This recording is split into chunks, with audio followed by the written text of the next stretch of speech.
Assalamualaikum warahmatullahi wabarakatuh. Alhamdulillah, tidak pernah berhenti lisan seorang muslim dan mukmin memuji Tuhannya Allah yang dia sangat yakin dengan sepenuh hatinya, fikirannya dan seluruh anggota tubuhnya bahwasanya memang la ilaha illallah, la ma'budu bihaqqin illallah. Tidak ada Tuhan pencipta di langit, di bumi kecuali Allah subhanahu wa ta'ala yang paling berhak untuk diibadahi dan ditunduki. Dan Allah yang maha perkasa, maha adil, maha bijaksana, maha hidup dan terus menerus mengurus makhluknya telah memudahkan untuk hamba-hambanya yang beriman agar berhubungan langsung dengannya, dan itu sangat dimudahkan dengan kalimat syukur alhamdulillah. Maka selalu basahi lidah kita dengan kalimat ini, karena dengan kalimat ini semua kebutuhan kita dipenuhi, baik itu dalam makanan, minuman, pakaian, cahaya, udara, air, api, apa saja. Dan juga dari sisi lain semua permasalahan, problematika yang dihadapi di muka bumi ini akan selesai karena sembuhnya orang dari penyakit, lunasnya utangnya, selesainya perkara-perkara yang sedang dihadapi di dunia juga bagian dari nikmat Allah. Maka alhamdulillah bisa memenuhi semua itu. Selanjutnya kita panjatkan salam hormat kita penuh dengan cinta dan rindu kepada manusia yang tidak dipilih oleh Sang Pencipta Allah secara langsung, menutup risalah langit, tidak ada lagi nabi dan rasul setelahnya. Manusia yang paling sempurna jalur nasabnya, fisiknya, ilmunya, orang yang paling layak dijadikan sebagai suri tauladan, karena memang Sang Pencipta Allah memerintahkan untuk menjadikannya sebagai suri tauladan. Kebahagiaan dan kesuksesan dicapai oleh manusia terbaik ini akan didapatkan pula bagi orang-orang yang mengikuti jejaknya. Mengucapkan satu kali salam hormat kepadanya dijanji oleh Allah akan dibalas 10 kali tambahan rahmat, yaitu pengampunan dosa, peninggian derajat, pemenuhan segala kebutuhan. Maka jadilah saudaraku seiman, selain orang yang memuji Allah alhamdulillah, juga selalu membacakan salawat dan taslim kepada Nabi besar Muhammad sallallahu wa ala alihi wa sahbihi wasallam. Pertama-tama saya mengucapkan jazakumullahu khairan kepada semua teman-teman panitia, termasuk seluruh jajaran pengurus masjid, teman-teman dari jajaran pemerintahan, baik dari Polres ataupun yang lainnya, juga kepada jemaah tanpa terkecuali. Saya tidak bisa sebutkan satu persatu, maka saya cuma mengucapkan jazakumullahu khairan. Terima kasih atas kesempatan ini. Mari kita ikhlaskan niat kita karena Allah subhanahu wa ta'ala. Kita sedang berada di salah satu rumah-rumah Allah dan berharap untuk mempelajari apa yang sedang Allah subhanahu wa ta'ala perintahkan kita untuk pelajari. Dan ini majlis yang mulia, majlis ilmu. Tidak usah lihat siapa yang menyampaikan, tapi apa yang disampaikan. Bila itu benar, terimalah, terapkan dalam hidup. Dan kalau itu salah, tolaklah. Dan boleh kita mencari kebenaran. Kesempatan ini teman-teman, risalah ceramah kami, saudaraku inilah neraka yang diancamkan padamu. Risalah ini kami sampaikan kepada semua orang yang terus mau bergelimang dalam dosa, tidak mau taubat. Selalu saja tiap hari programnya dari dosa ke dosa, dari kecil, besar, samar, nyata, tidak pernah mau kembali ke jalan Allah. Bahkan lebih parah lagi, ada orang yang sengaja menyebar luaskan kemaksiatan itu, sehingga akhirnya hukuman Allah pun bisa datang merata. Terjadinya gempa, banjir, cobaan-cobaan dari Allah datang justru karena kemaksiatan yang merata, yang dibiarkan, tidak diluruskan. Jadi efeknya bukan cuma secara pribadi, tapi kepada seluruh masyarakat bisa merata. Allah menyebutkan dalam banyak ayat tentang masalah itu. Di antaranya surah Hud, surah nomor 11 ayat 117. Allah berfirman, a'udzubillahi minasyaitonir rajim, wa ma kana rabbuka liyuhlikal qura bidzulmin wa ahluha muslihun.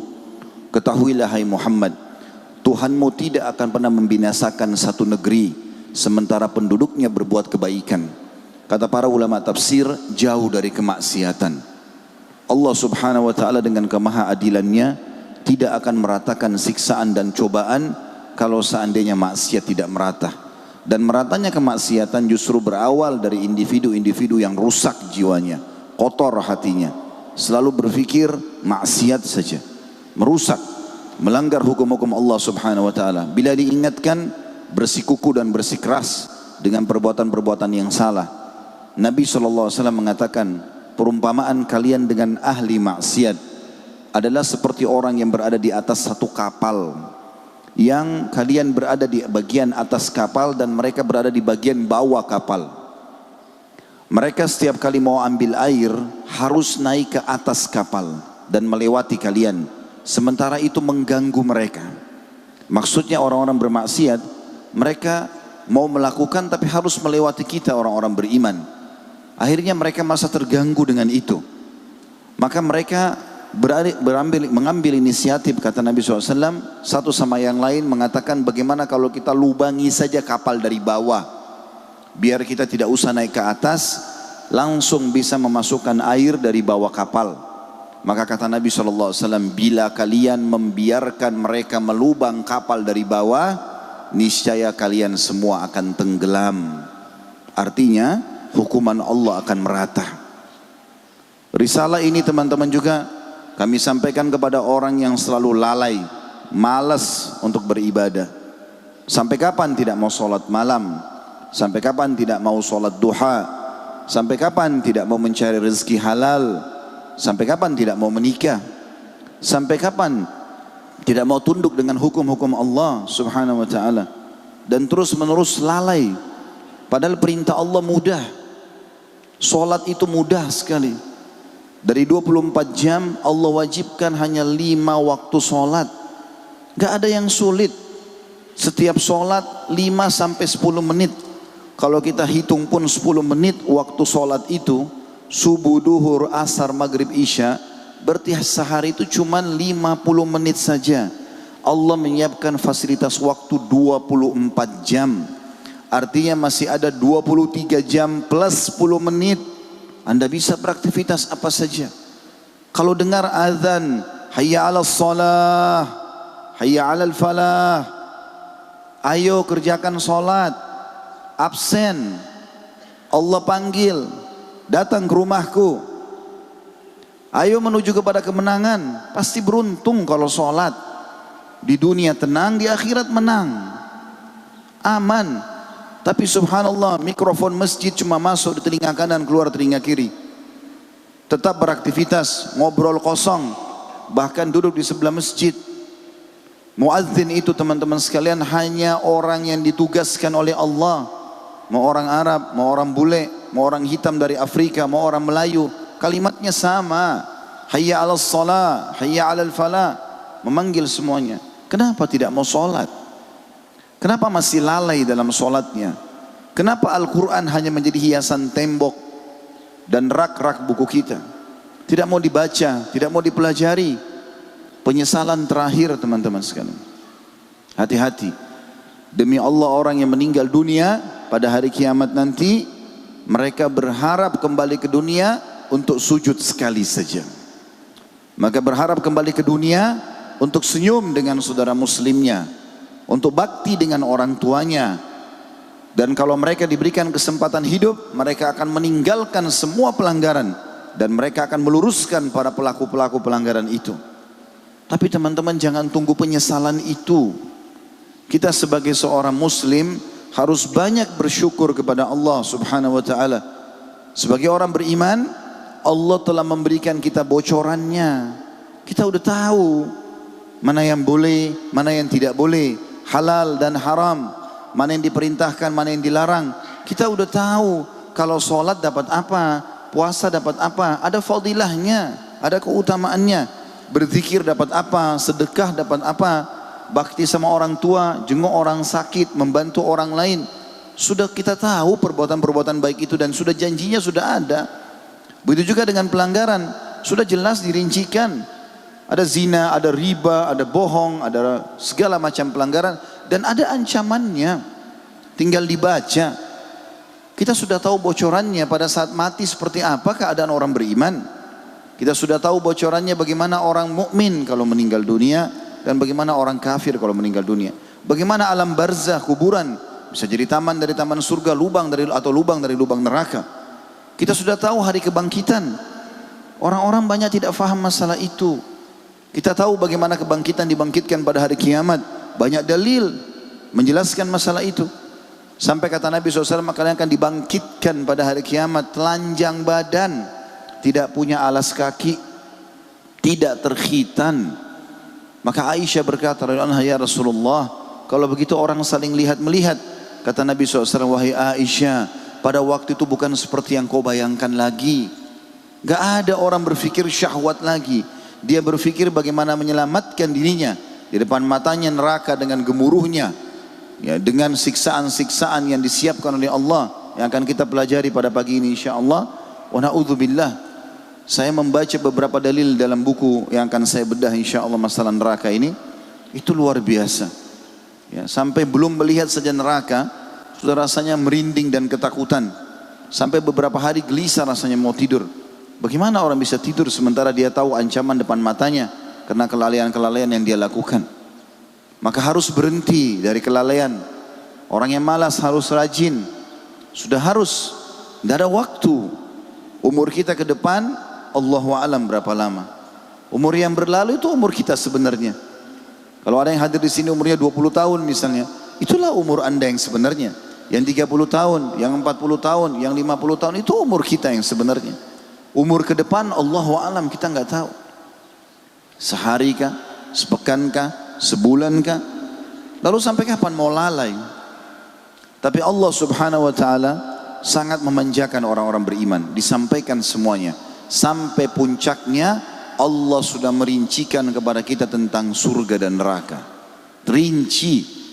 Teman-teman akan dengar pada pagi ini insyaAllah. Neraka digambarkan oleh Nabi SAW dan Allah SWT dalam Al-Quran. Luar biasa.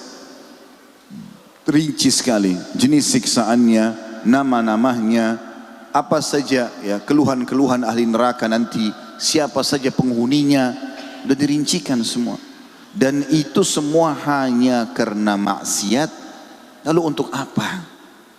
Allah pada saat memberikan kepada kita fasilitas syahwat, hawa nafsu, Allah berikan dan ajarkan cara pelampiasannya. Allah berikan kita pengen makan daging, Allah halalkan banyak daging. Allah halalkan sapi, kambing, ayam, semua hewan yang ada di lautan, di air dihalalkan.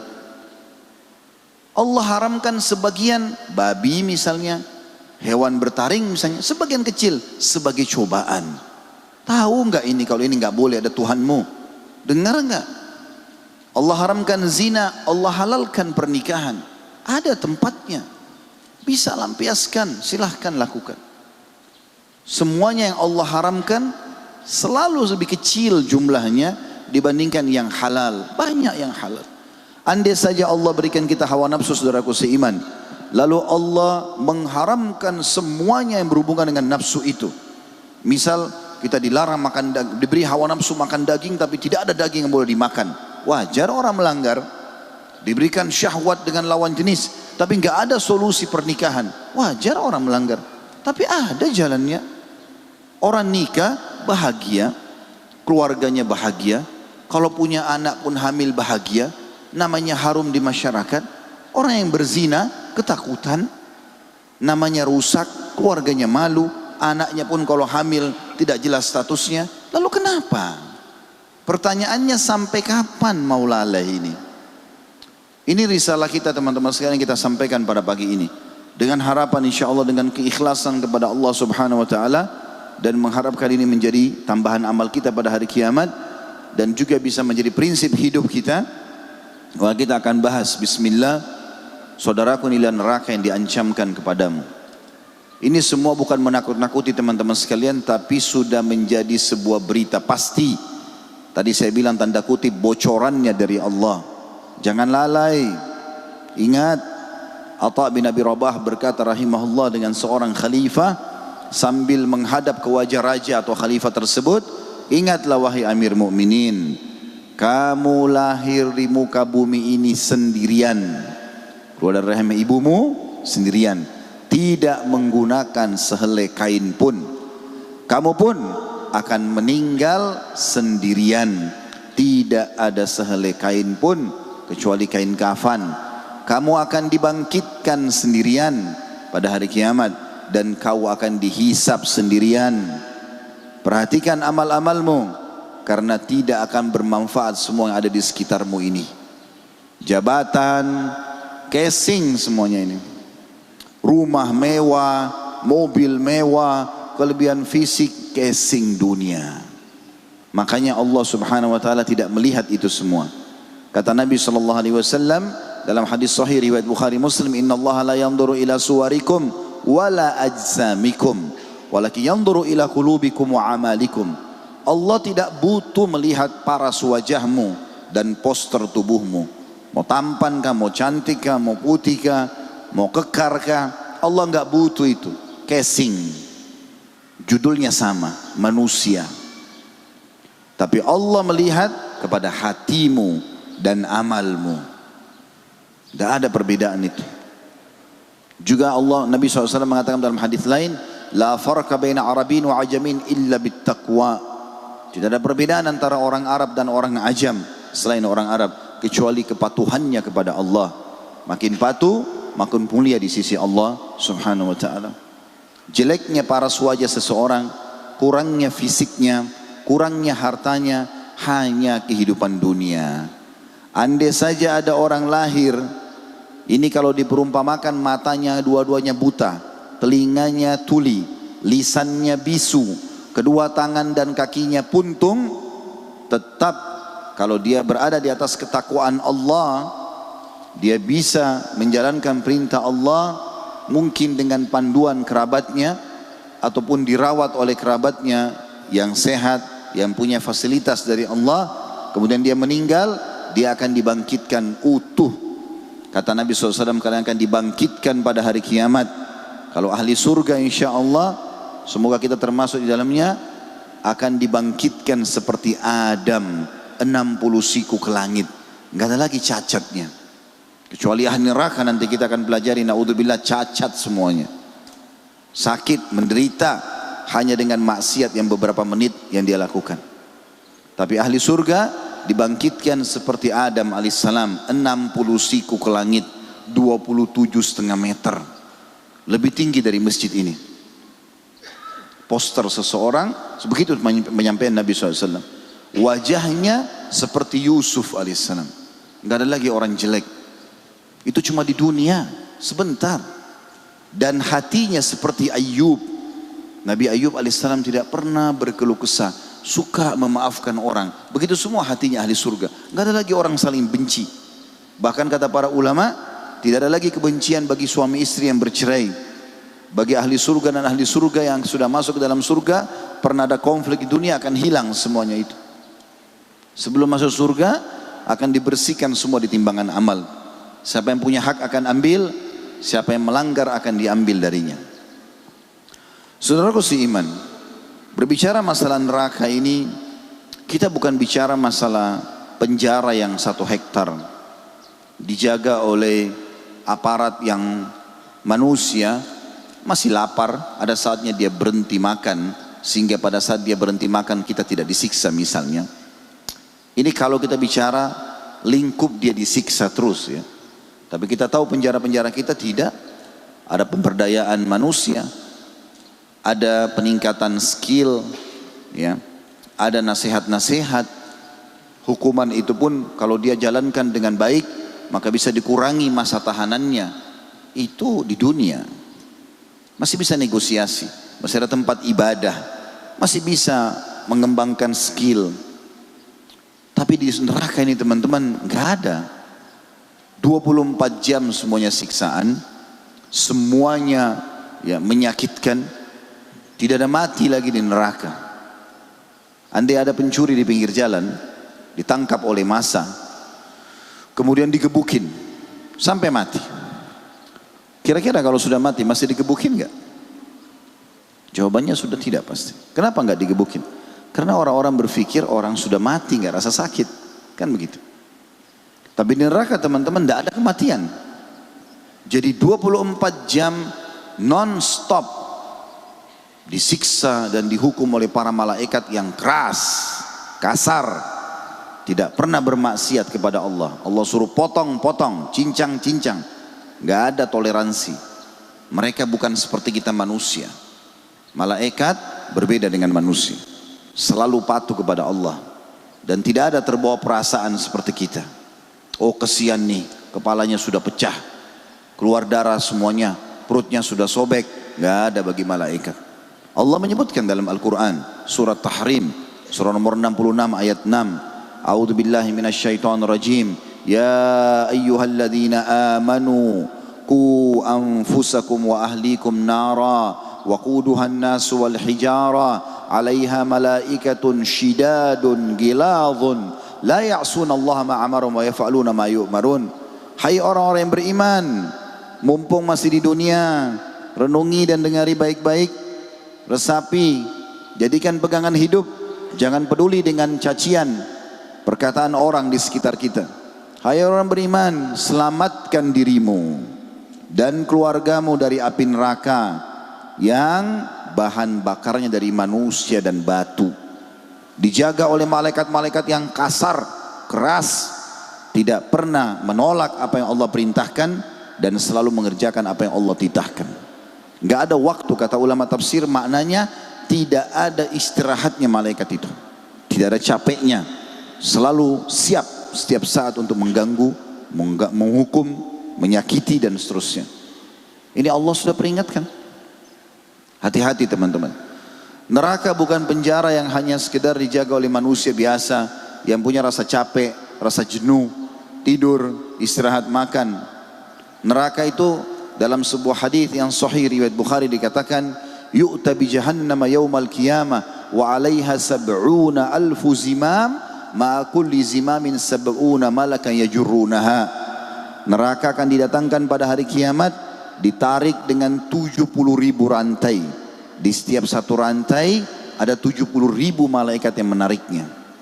Ini bukan tempat main-main teman-teman, bukan tempat main-main. Dan Allah subhanahu wa ta'ala memberikan kita banyak sekali solusi untuk selamat dari api neraka. Sudah disampaikan, sebagaimana akan kita jelaskan nanti pada penutupan bahasan insya Allah. Neraka teman-teman, kita mulai dengan poin pertama, sudah ada. Neraka sudah ada, bukan akan diciptakan. Sebagaimana keyakinan kaum Mu'tazilah. Kelompok ini yang menisbatkan diri pada Islam mengatakan surga dan neraka belum ada, sehingga akhirnya mereka menolak nas-nas syar'i yang jelas. Mereka menolak wahyu dengan alasan tidak masuk akal. Kalau surga sudah ada, lalu surganya itu tidak dihuni. Begitu juga dengan neraka, untuk apa disiapkan dan dibakar apinya kalau belum ada penghuninya? Mereka menggunakan akal mereka dan menolak wahyu.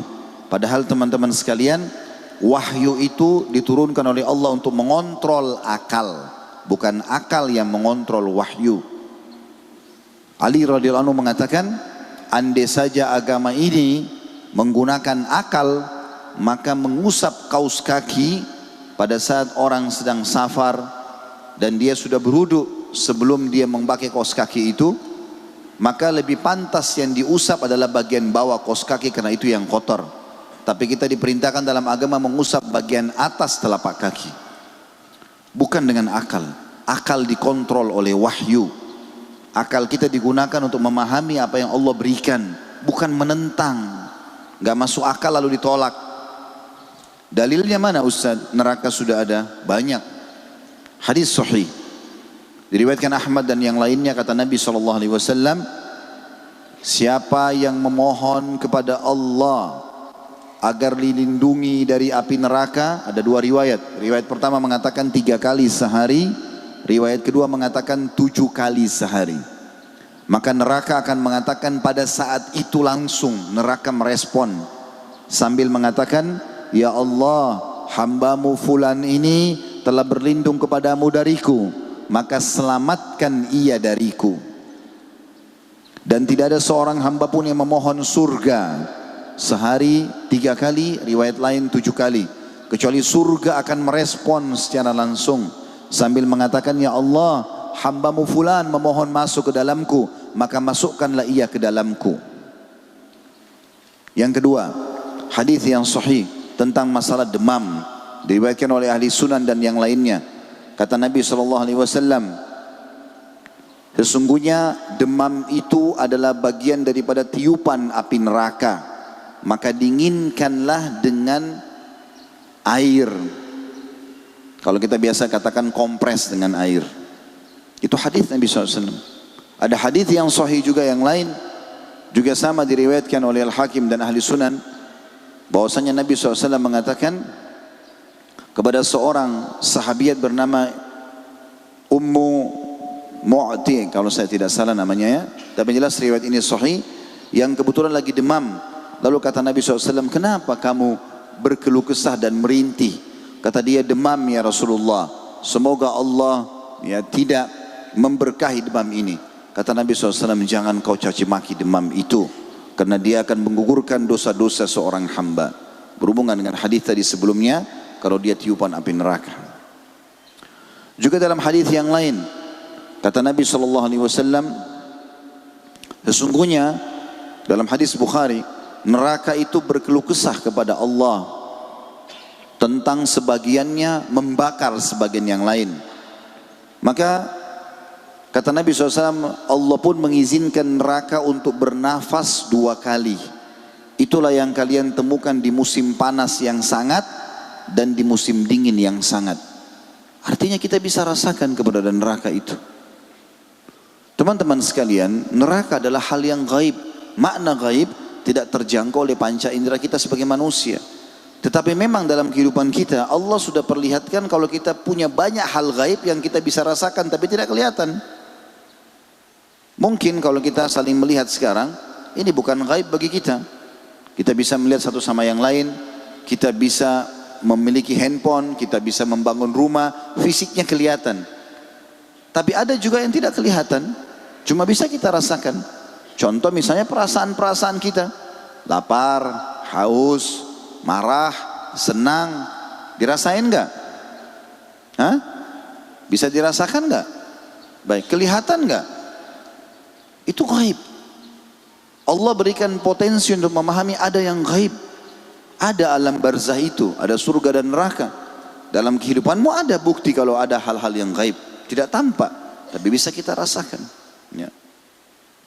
Jadi neraka itu sudah ada teman-teman sekalian. Dan Allah Subhanahu wa ta'ala sudah menciptakannya jauh sebelum penciptaan manusia. Jauh.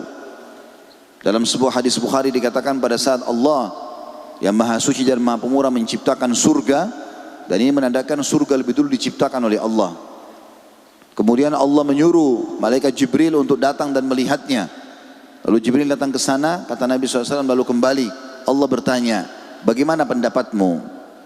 Setelah dia lihat semuanya kenikmatan yang ada di sana, pada Jibril malaikat yang beda sama manusia. Dia sudah melihat kemahakuasaan Allah Subhanahu wa ta'ala di langit sana, tapi dia tahu kadar nikmat yang ada pada surga. Dia mengatakan, ya Allah, tidak ada seorang pun hambamu mendengar saja. Tidak usah dia melihat, mendengar saja tentang surga, seperti yang kita lakukan pada majelis seperti ini misalnya. Kalaupun membahas tentang masalah surga, cuma karena melihat waktu maka saya fokus ke neraka. Insya Allah nanti tidak ada halangan, malam sebentar di Sinjai kita akan bahas lanjutan tentang surga dengan judul saudaraku inilah surga yang dijanjikan padamu.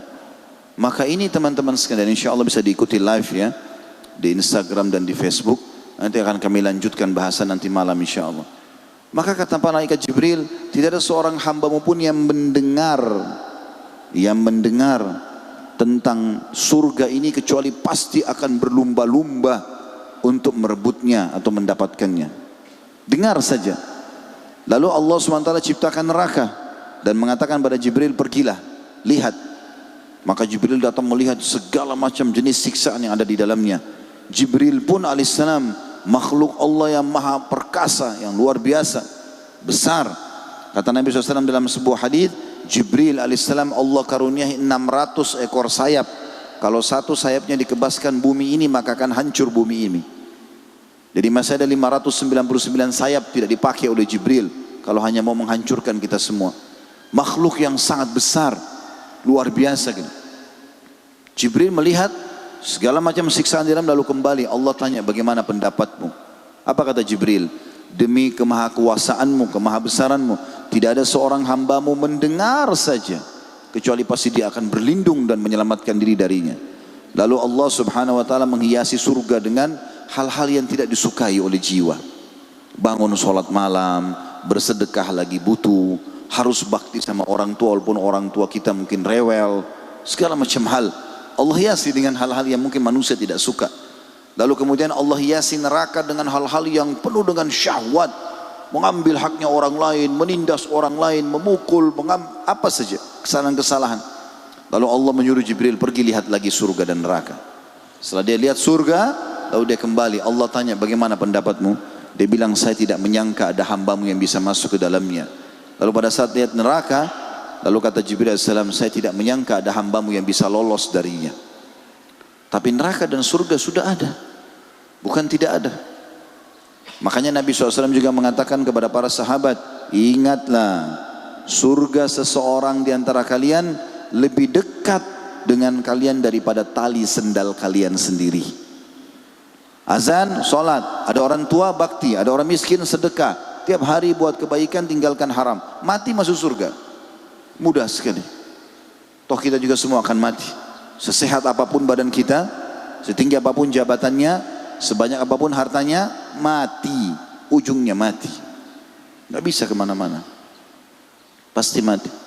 Qul innal mauta alladhi tafirruna minhu fa innahu mulaqikum thumma turadduna ila alimil ghaibi wasyahada fayunabbi'ukum bima kuntum ta'malun. Katakanlah hai Muhammad bahwasanya kematian yang engkau lari darinya pasti akan mendatangi kalian. Lalu kalian akan dikembalikan kepada zat yang maha mengetahui semua yang nyata dan semua yang gaib, dan akan memberitahukan semua apa yang kalian kerjakan. Kita teman-teman sekalian akan kembali ke sana dan ada kenyataan. Juga kata Nabi SAW, dan neraka juga lebih dekat kepada seseorang di antara kalian daripada tali sendalnya sendiri. Durhaka sama orang tua, suka berbuat kemaksiatan, ganggu orang sana, ngambil haknya orang yang ini, terus saja tiap hari, mati masuk neraka. Mudah sekali kalau masuk neraka. Begitu juga sebagaimana mudah orang masuk ke dalam surga. Lanjutan bahasan selain masalah neraka itu sendiri adalah pintu-pintu neraka. Neraka memiliki 7 buah pintu. Allah subhanahu wa ta'ala menyebutkan dalam Al-Quran, dalam surah Al-Hijr ayat 43 sampai 44, surah nomor 15 dalam Al-Quran. A'udzu billahi minasyaitonir rajim. Wa inna jahannama lamaw'iduhum ajma'in. Laha sab'atu abwabin likulli babin minhum juz'un maksum. Dan sesungguhnya Jahannam itu benar-benar tempat yang telah diancamkan kepada mereka, para pengikut-pengikut syaitan. Semuanya Jahannam itu memiliki 7 pintu. Tiap-tiap pintu telah ditetapkan untuk golongan yang tertentu dari mereka. Ibnu Juraij berkata tentang ayat di atas, yang pertama, pintu pertama namanya Jahannam. Kemudian pintu kedua bernama Ladha. Pintu ketiga Hutama. Pintu keempat Sa'ir. Pintu kelima Saqar. Pintu keenam Jahim. Dan pintu ketujuh yang paling berat adalah Hawiyah, yang paling dasar. Pintu-pintu neraka tertutup rapat, sebagaimana Allah berfirman, sesungguhnya api itu ditutup rapat atas mereka. Dalam surah Al-Humazah surah nomor 104 ayat 8, innaha alaihim mu'sadah. Sesungguhnya neraka itu pintunya akan menutup. Makna lainnya juga apinya akan melekat di kulit-kulit seseorang di antara mereka. Selanjutnya teman-teman sekalian, di dalam neraka itu ada sumur dan jurang-jurang penyiksaan. Disebutkan dalam riwayat Imam Muslim, pada suatu hari kata Abu Hurairah radhiyallahu anhu, kami bersama Nabi SAW, lalu kami mendengarkan suara benda jatuh. Kemudian Rasulullah SAW bersabda, suara yang menggelegar, seperti kalau kita suara guntur. Hampir semua orang ketakutan mendengarnya. Kemudian Rasulullah SAW bersabda, tahukah kalian suara apa itu? Kami menjawab, Allah dan Rasulnya lebih mengetahui. Maka kata Nabi SAW, itu adalah suara batu yang dijatuhkan ke neraka Jahannam sejak 70 tahun yang lalu, dan sekarang baru sampai ke dasar neraka. Mohon maaf, cuma bisa agak merapat. Kalau masih bisa merapat, fadlan antum instruksikan aja. Minta maaf, mungkin bisa dirapatkan lagi, masih ada yang kosong di depan. Masih ada jemaah yang ingin masuk. Bisa berdiri yang di belakang-belakang barangkali baru maju. Jazakallah khair, barakallahu fiik atas perhatiannya. Ya, kalau yang merasa di depannya ada kosong, tolong teman-teman berikan kesempatan saudaranya, ada yang di luar, agar bisa semuanya masuk ke dalam masjid. Insya Allah juga itu ada pahalanya ya.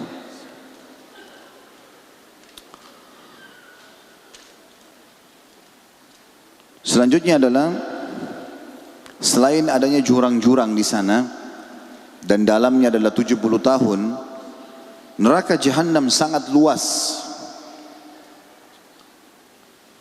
Tidak ada seorang pun, kata para ulama, memastikan tentang luasnya neraka Jahannam, tetapi hadis yang sahih menjelaskan bahwasanya, dan hadis ini diriwayatkan oleh Imam Muslim, saya sudah bacakan tadi hadisnya. Kata Rasulullah SAW, yu'ta bi jahannama yawma idin laha sab'una alfa zimam ma'a kulli zimamin sab'una alfa malakin yajurrunaha. Pada hari kiamat nanti Jahannam akan dihadirkan, didatangkan, ia memiliki 70.000 tali kekangan atau rantai, masing-masing tali diseret oleh 70.000 malaikat. Dan satu malaikat ini yang paling kecil, malaikat itu memiliki 2 sayap kanan dan 2 sayap kiri. Dan kita tahu secara normal, secara rasional, burung itu bisa terbang dengan normal kalau sayapnya minimal seukuran badannya. Kalau sayapnya panjang, maka dia lebih mudah untuk terbang. Tapi kalau sayapnya kecil, dia nggak bisa terbang. Maka kalau malaikat memiliki minimal yang paling kecil, Allah mengatakan uli ajnati mathna wa thulatha wa ruba'. Malaikat yang paling kecil itu memiliki 2 sayap, kata sebagian ulama tafsir, 2 di kanan, 2 di kiri. 3 di kanan, 3 di kiri, dan 4 di kanan, 4 di kiri. Ini yang paling kecil. Artinya poster tubuh mereka yang paling kecil itu sayapnya harus ada 4, di 2 di kanan, 2 di kiri. Ini seperti besar sekali, cukup besar, karena harus seperti poster tubuhnya. Dan itu semuanya akan menarik setiap tali kekangan 70.000 malaikat yang menarik neraka itu. Kemudian dalam hadis lain dikatakan yursalul buka wa ahlin nar fayabkun hatta yanqati'ad dumu' thumma yabkun ad-dama hatta yasira fi wujuhim kahiyatil ukhdud law ursilat fihi sufunu lajarat. Para penduduk neraka akan menangis menyesal hingga air mata mereka habis semua terkuras. Kemudian mereka menangis dan keluarlah di tempat air mata itu darah, sehingga wajah mereka seperti parit berkelok-kelok, yang sekiranya didatangkan kapal kepadanya, tentu kapal itu bisa berjalan. Hadis ini riwayat Ibnu Majah dan dinyatakan sahih. Juga disebutkan dalam hadis tentang luasnya neraka ini, dalam hadis Bukhari, kata Nabi SAW, ma baina mankibail kafiri masiratu 3 ayyamin lirrakibil musri'. Ketahuilah, jarak antara kedua pundak penghuni neraka dari orang-orang kafir adalah sejauh perjalanan 3 hari seorang penunggang kuda yang cepat. Kalau penghuni neraka 1 orang, pundaknya antara kanan sampai ke kiri, ini perjalanan 3 hari orang yang menunggangi kendaraan tercepat. Ya. Maka kira-kira seperti apa besarnya badannya? Kami kemarin jalan dari Makassar ke Sidrap ini kurang lebih 3 jam perjalanan. Itu pun dengan kecepatan Masya Allah tinggi. Kalau mungkin santai bisa 5 jam. Itu perjalanan saja sudah dianggap jauh. Bagaimana dengan orang pundaknya 3 hari 3 malam perjalanan? Itu pundak 1 orang. Dan penghuni neraka banyak. Na'udzubillah.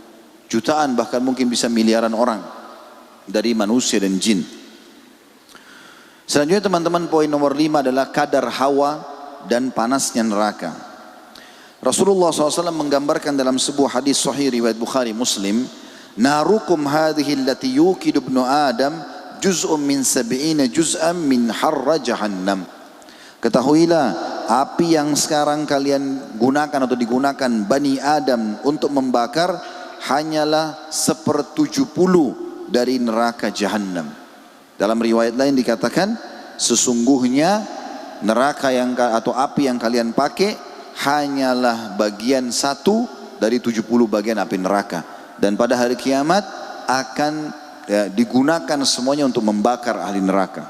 Tentu di sini teman-teman, bukan kita bayangkan korek gas yang kecil yang kita pakai untuk membakar tangan kita, tetapi kata para ulama adalah api yang terpanas, seperti misalnya untuk memanaskan kaca, ya, atau mungkin materi-materi baja dan yang lainnya.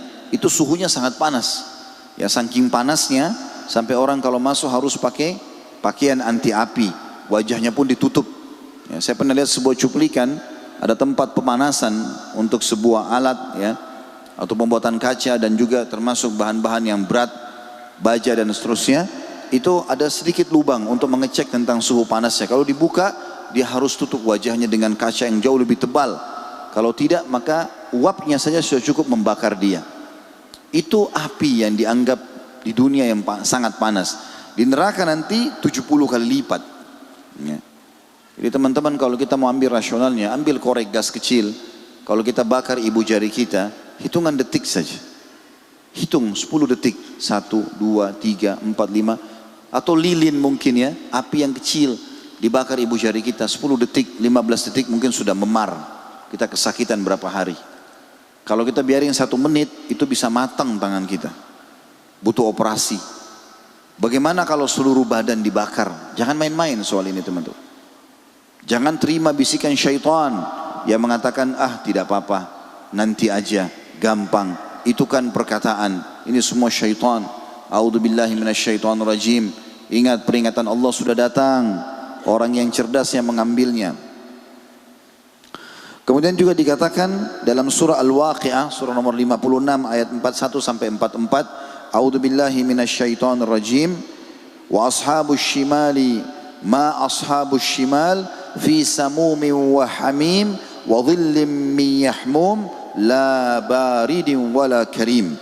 Golongan kiri, apakah kalian tahu siapa golongan kiri itu? Yang kafir, yang bermaksiat, dalam siksaan angin yang amat panas dan air panas yang mendidih, dalam naungan asap yang hitam. Tidak ada kesejukan dan tidak pula menyenangkan. Ibnu Rajab menukil dari Ka'ab kepada Umar bin Khattab radhiyallahu anhu, seandainya neraka Jahannam dibuka seukuran hidung lembu di bumi ini, neraka Jahannam ditutup semua rapat. Kalau dibuka, pintunya hanya seperti ukuran hidung lembu di sebelah timur, dan ada seseorang berada di belahan bagian barat, pasti otaknya akan meleleh karena tidak mampu menahan panasnya. Di antara penyebab hawa dan panas neraka sedemikian memuncak adalah tidak berfungsinya 3 unsur pendingin dari panas bagi manusia, yaitu air, angin, dan naungan untuk berteduh. Air di Jahannam adalah hamim atau air panas yang menggelegak. Anginnya adalah samum, angin yang amat panas. Sedangkan naungannya yahmum atau naungan berupa potongan-potongan asap hitam yang juga panas. Maka tidak ada tempat untuk selamat. Juga dikatakan tentang dahsyatnya neraka. Kata Nabi SAW di dalam hadis, atau maaf, ini firman Allah Subhanahu wa taala dalam surah At-Taubah surah nomor 9 ayat 81. A'udzubillahi minasyaitonirrajim. Farihal mukhallafuna bimaq'adihim khilafa Rasulillah. Farihal mukhallafuna bimaq'adihim khilafa Rasulillah wa karihu an yujahidu bi amwalihim wa anfusihim fi sabilillah. Wa qalu la tanfiru fil harr qul naru jahannam ashaddu harra law kanu yafqahun. Orang-orang yang ditinggal tidak ikut berperang bersama Nabi SAW, ini tentang perang Tabuk. Mereka gembira dengan tinggalnya mereka di belakang Rasulullah SAW, tidak ikut jihad. Dan mereka tidak suka berjihad dengan harta dan jiwa mereka pada jalan Allah. Dan mereka berkata, karena pada saat itu lagi musim panas, mereka berkata, jangan kalian ikut berperang, sekarang kan lagi musim panas lagi terik. Katakanlah kepada mereka, hai Muhammad, api neraka Jahannam lebih panas jika mereka memahami itu. Juga dalam surah Al-Baqarah surah nomor 2 ayat 24 Allah berfirman, a'udzubillahi minasyaitonirrajim, fa in lam taf'alu wa lan taf'alu fattaqun nar allati waquduha an-nas wal hijara uiddat lil kafirin. Jika kamu tidak mau berbuat kebaikan, dan pasti kamu juga tidak akan melakukan kalau kau tidak ingin, peliharalah dirimu dari neraka yang bahan bakarnya manusia dan batu yang disediakan bagi orang-orang kafir. Poin nomor 6. Gaung kegeraman suara neraka. Neraka akan mengeluarkan suara. Dan kita tahu teman-teman, kalau di sebuah tempat penyiksaan, penjara misalnya, enggak terdengar orang yang menjerit, orang yang teriak, maka mungkin dari luar orang masih bisa tertipu. Tapi neraka jahanam dari kejauhan sudah terdengar, dan Allah menggambarkan dengan suara kegeraman seperti orang yang sedang marah. Di antara gambaran kedahsyatan dan kengerian pemandangan neraka jahanam adalah gaungan dan erangan neraka. Diceritakan dalam firman Allah SWT surah Furqan, surah nomor 25 ayat 12. A'udzu billahi minasyaitonir rajim. Idza ra'athum min makanin ba'idin sami'u laha taghayyuzan wa zafira.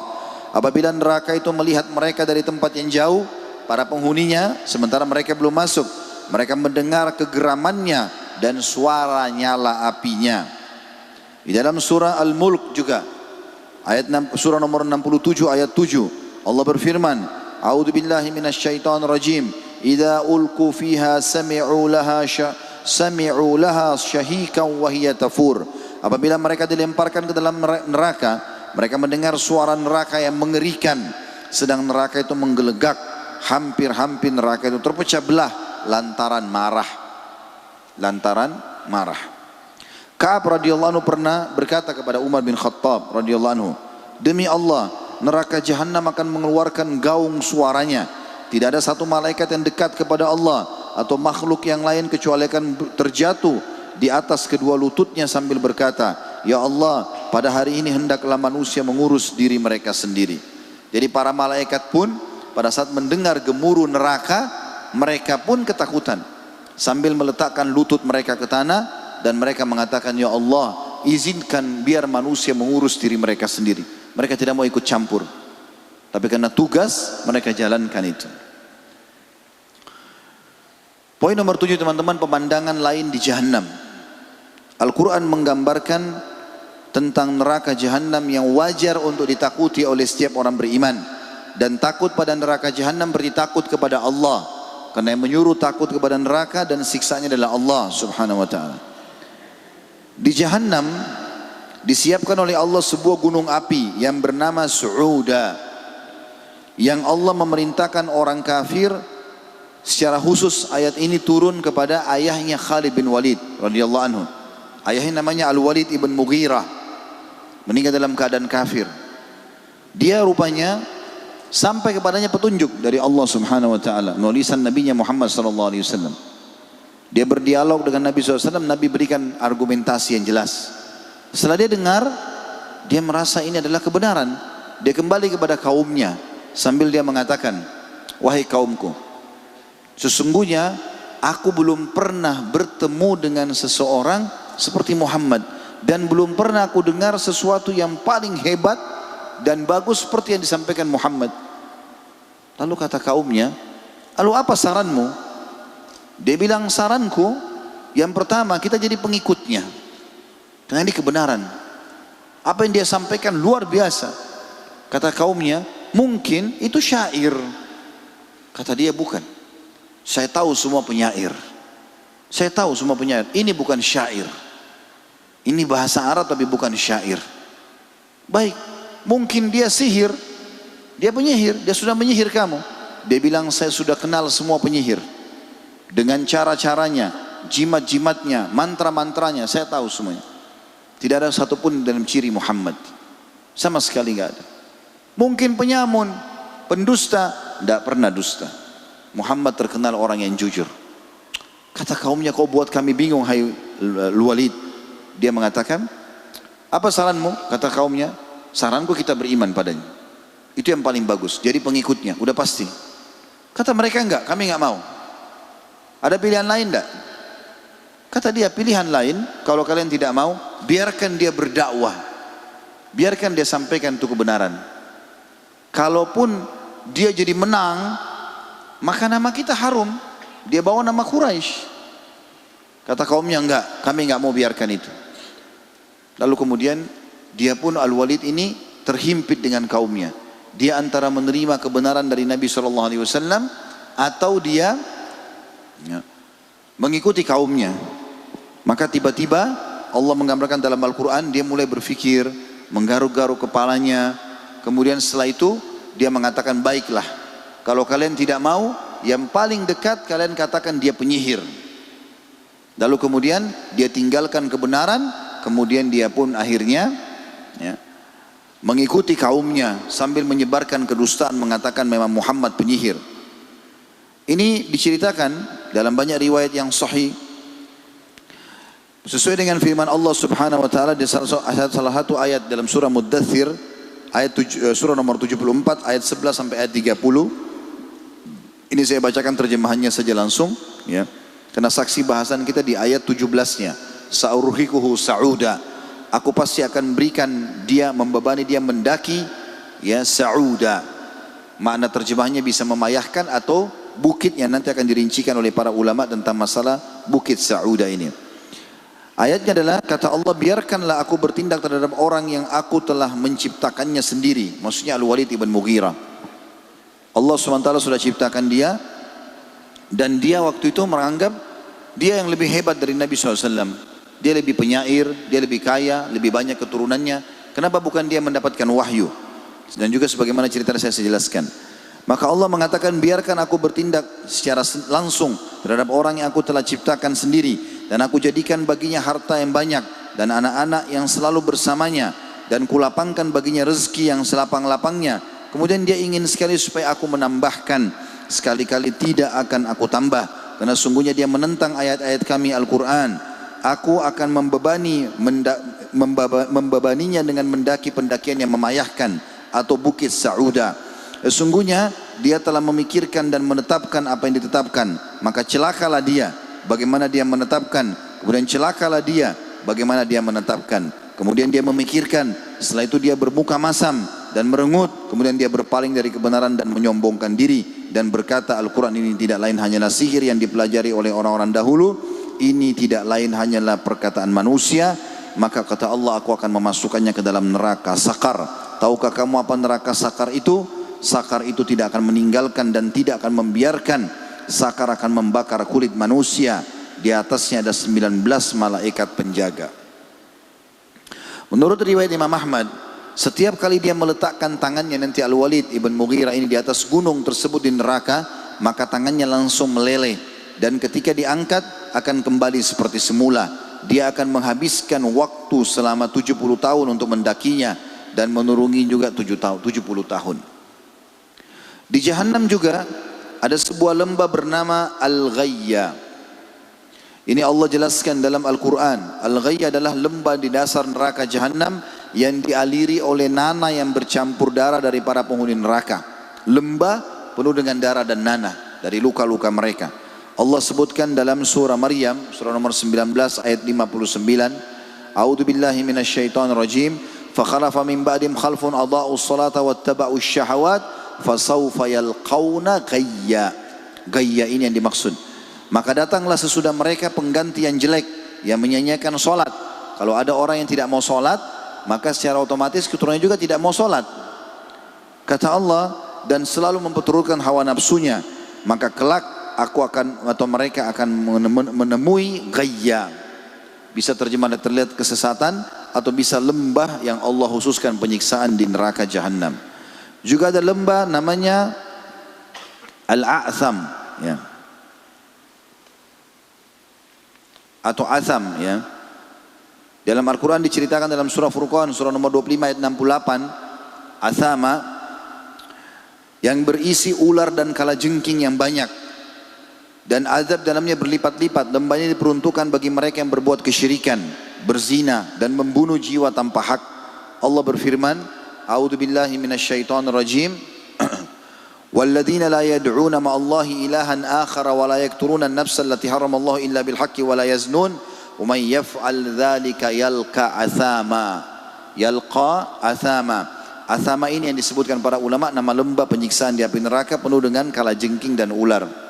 Artinya, dan orang-orang yang tidak menyembah Rabb yang lain beserta Allah, tidak membunuh jiwa yang diharamkan Allah membunuhnya, kecuali dengan alasan yang benar dan tidak berzina.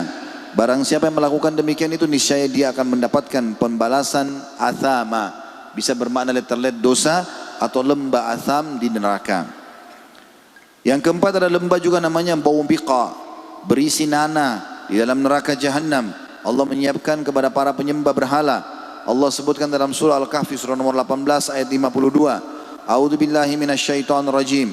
Wa yauma yaqulu nadu syuraka'i alladziina za'amtum fad'uuhum falam yastajibu lahum wa ja'alna bainahum maubiqa. Maubiqa jadi saksi bahasan. Dan ingatlah akan hari kiamat nanti. Allah akan berfirman, panggillah oleh kalian sekutu-sekutuku yang kalian katakan itu. Mereka lalu memanggil tetapi sekutu-sekutu itu tidak membalas seruan mereka, dan kami adakan mereka tempat kebinasaan maubiqa. Juga ada sebuah tempat bernama Al-Falaq. Ibnu Rajab mengatakan jika pintunya dibuka maka seluruh penghuni neraka akan menjerit karena tidak mampu menahan panasnya. Juga ada sebuah penjara tempat penyiksaan namanya Bulas. Dikatakan dalam riwayat Hasan, riwayat Imam Ahmad, di mana orang-orang yang menyombongkan diri akan digiring seperti semut-semut kecil berbentuk manusia. Kalau orang sombong, maka Allah akan kecilkan badannya seperti semut tapi berbadan manusia, lalu digiring ke penjara ini. Mereka diselimuti dengan kobaran api dan terbenam dalam keringat dan nanah yang bercampur darah penduduk neraka. Juga ada belenggu-belenggu disiapkan di dalam neraka jahanam. Dan ada 3 jenis belenggu yang disiapkan neraka jahanam untuk mengikat ahli neraka. Jadi bukan begitu saja dilempar dalam api, tapi mereka dirantai, diikat. Dan belenggu maknanya melilit di bagian leher, di 2 telapak tangan dan kaki, sehingga orang itu tidak bisa lepas. Yang pertama ada namanya aglal. Allah sebutkan, dan aglal adalah belenggu dari besi membara yang dipasang di leher penduduk neraka. Allah ceritakan dalam surah Saba, surah nomor 34 ayat 33. A'udzu billahi minasyaitonir rajim. Wa qala alladziina istud'ifu lil ladziina istakbaru bal makrul laili wan nahari id ta'murunana an nakfura billahi wa naj'ala lahu andada wa asarru nadamata lamma ra'ul 'adzab wa ja'alna al-aglala fi a'naqil ladziina kafaru hal yujzauna illa ma kanu ya'malun. Dan orang-orang yang dianggap lemah berkata kepada orang-orang yang menyombongkan diri, tidak sebenarnya tipu dayamu di waktu malam dan siang yang menghalangi kami ketika kamu menyeru kami supaya kafir kepada Allah dan menjadikan sekutu-sekutu baginya. Nanti orang-orang miskin dan orang kaya, yang orang-orang miskin mengikuti orang kaya sehingga mereka kufur, mereka akan menuntut pada hari kiamat mengatakan, kalian dulu yang sesatkan kami. Kedua belah pihak menyatakan penyesalan tak karena mereka melihat azab, dan kami pasang belenggu di leher orang-orang kafir. Mereka tidak dibalas melainkan dengan apa yang telah mereka kerjakan, yaitu al-aglal, belenggu dari besi yang membara dengan api dipasang di leher mereka. Ada yang kedua belenggu namanya al-asfad, yaitu tali api yang sangat kuat sehingga membuat seseorang tidak berdaya. Ya, jadi ada tali kalau dilihatkan di badan, biasanya kalau kuat sekali membuat tubuh kita melemah. Maka ini dari api. Allah menceritakan dalam surah Ibrahim, surah nomor 14 ayat 49. A'udzu billahi minasyaitonir rajim. Wa taral mujrimina yawma idzin muqarranina fil asfad. Ini namanya al-asfad. Dan kamu atau kalian akan melihat orang-orang yang berdosa pada hari itu diikat bersama-sama dengan asfad atau tali-tali api yang menyala. Juga ada as-salasil, yaitu rantai besi yang panas, ya, berkobar api, panjangnya 70 hasta. Allah berfirman di dalam surah Al-Haqqah, surah nomor 69 ayat 30 sampai 32. A'udzu billahi minasyaitonir rajim. Khudhuhu fagullu thumma al-jahima sallu thumma fi silsilatin dzar'uha 70 dira'an fasluku. Peganglah dia, belenggu tangannya ke lehernya. Ini Allah berfirman kepada para malaikat, kepada untuk penghuni neraka. Pegang dia erat-erat. Lalu belenggu tangannya ke lehernya, ikat semuanya. Kemudian masukkan dia ke dalam api neraka yang menyala-nyala. Kemudian belitlah dia dengan rantai yang panjangnya 70 hasta. Jadi kalau digambarkan kata para ulama, leher dibelenggu. Kedua telapak tangan ditarik ke leher, juga dibelenggu di leher, diikat bersama-sama. Kaki dua-duanya dibelenggu. Ya, kalau belenggu biasanya lebih tebal besinya sehingga membuat tidak bisa bergerak. Tidak cukup di situ. Lalu seluruh tubuhnya diikat lagi dengan tali-tali api. Tambah lagi dililit dengan rantai yang 70 hasta. Tinggi manusia pada hari kiamat 60 hasta. Sebagaimana sudah kita jelaskan tadi seperti Nabi Adam alaihissalam. Karena ahli neraka juga akan dibangunkan, bangkitkan seperti poster Adam alaihissalam, 60 siku. Tapi nanti mereka pada saat masuk neraka lebih besar lagi tubuhnya. Maka akan dirantai. Kalau tinggi mereka 60 hasta, rantainya 70 hasta. Kata ulama, diputar rantai tersebut dari awal kepalanya, dililitkan terus saja, tidak sedikit pun dari antara rantai itu, ya, dibiarkan 5 hasta di atas kepala dan 5 hasta di bawah kaki. Sehingga seluruh tubuhnya terlilit dengan rantai. Selain lehernya dan tangannya terbelenggu, dililit juga dengan tali-tali api, juga diikat dengan rantai ini. Sehingga tidak ada celah tubuhnya yang bisa terlihat. Dan dengan cara seperti ini, dia akan hangus terbakar dengan rantai-rantai itu, ditambah lagi dengan panasnya api neraka yang meniup. Ditambah lagi, tidak cukup sampai di situ, Allah memerintahkan seluruh malaikat mencambuk mereka dengan cambuk-cambuk besi. Allah menceritakan dalam surah Al-Hajj, surah nomor 22 ayat 21. A'udzu billahi minasyaitonir rajim. Walahum maqami'u min hadid, dan mereka akan mendapatkan cambuk-cambuk dari besi. Ini firman Allah kekal ditilawakan oleh beriman sampai hari kiamat. Hati-hati teman-teman. Poin nomor 8, bahan bakar neraka. Sudah kita bacakan dari surah Tahrim, surah nomor 66 ayat 6. Kalau bahan bakarnya adalah manusia dan batu. Juga dalam surah Al-Anbiya, saya tidak bacakan lagi At-Tahrim karena sudah saya bacakan tadi. Al-Anbiya juga surah nomor 21 ayat 98 sampai 99. A'udzu billahi minasyaitonir rajim. Innakum wa ma ta'buduna min dunillahi hasabu jahannama antum laha waridun. Law kana haula'i alihatan ma waraduha wa kullun fiha khalidun. Sesungguhnya kamu dan apa yang kamu sembah selain Allah adalah akan menjadi bahan bakarnya Jahannam. Kamu pasti masuk ke dalamnya. Andai kata berhala-berhala itu Rabb, tentulah mereka tidak akan masuk neraka dan semuanya akan kekal di dalamnya. Ada pertanyaan kecil, kenapa Allah menjadikan orang kafir sebagai bahan bakar neraka? Sebagaimana surah Tahrim tadi ayat 6, juga surah Al-Anbiya ayat 98 sampai 99. Kata ulama, karena memang orang-orang kafir akan kekal di neraka, sehingga mereka diibaratkan menjadi bahan bakarnya neraka itu bersama dengan batu-batu. Dan batu Allah siapkan memang karena batu sifatnya, kita tahu sendiri, kalau dia berada di bawah terik matahari, maka kita bisa menyentuh batu itu dan kita rasakan dia bisa menyimpan suhu panas. Kalau dia musim dingin, kita menyentuh batu itu maka dia akan dingin. Maka batu ini bisa menyimpan suhu yang ada di sekitarnya. Makanya Allah jadikan dia sebagai bahan bakar. Dan kapan panas itu memuncak, maka batu itu akan terbuka atau akan pecah sebagian kecil dan akan mengeluarkan letupan-letupan api. Ini saja sudah cukup untuk menambah siksaan. Jadi siksaan di atas siksaan. Karena apa? Tidak sholat, tidak mau sedekah, durhaka sama orang tua, hanya itu saja. Untuk apa? Siksaan yang begitu luar biasa. Sementara orang-orang muslim maka berbeda. Allah subhanahu wa ta'ala tidak menjadikan mereka sebagai bahan bakar, tapi Allah membakar mereka dengan orang-orang kafir dan batu-batu itu, sehingga mereka pada saat sudah bersih dosanya, mereka akan keluar. Selanjutnya teman-teman, bahasan 9 adalah ular dan kalajengking neraka Jahannam.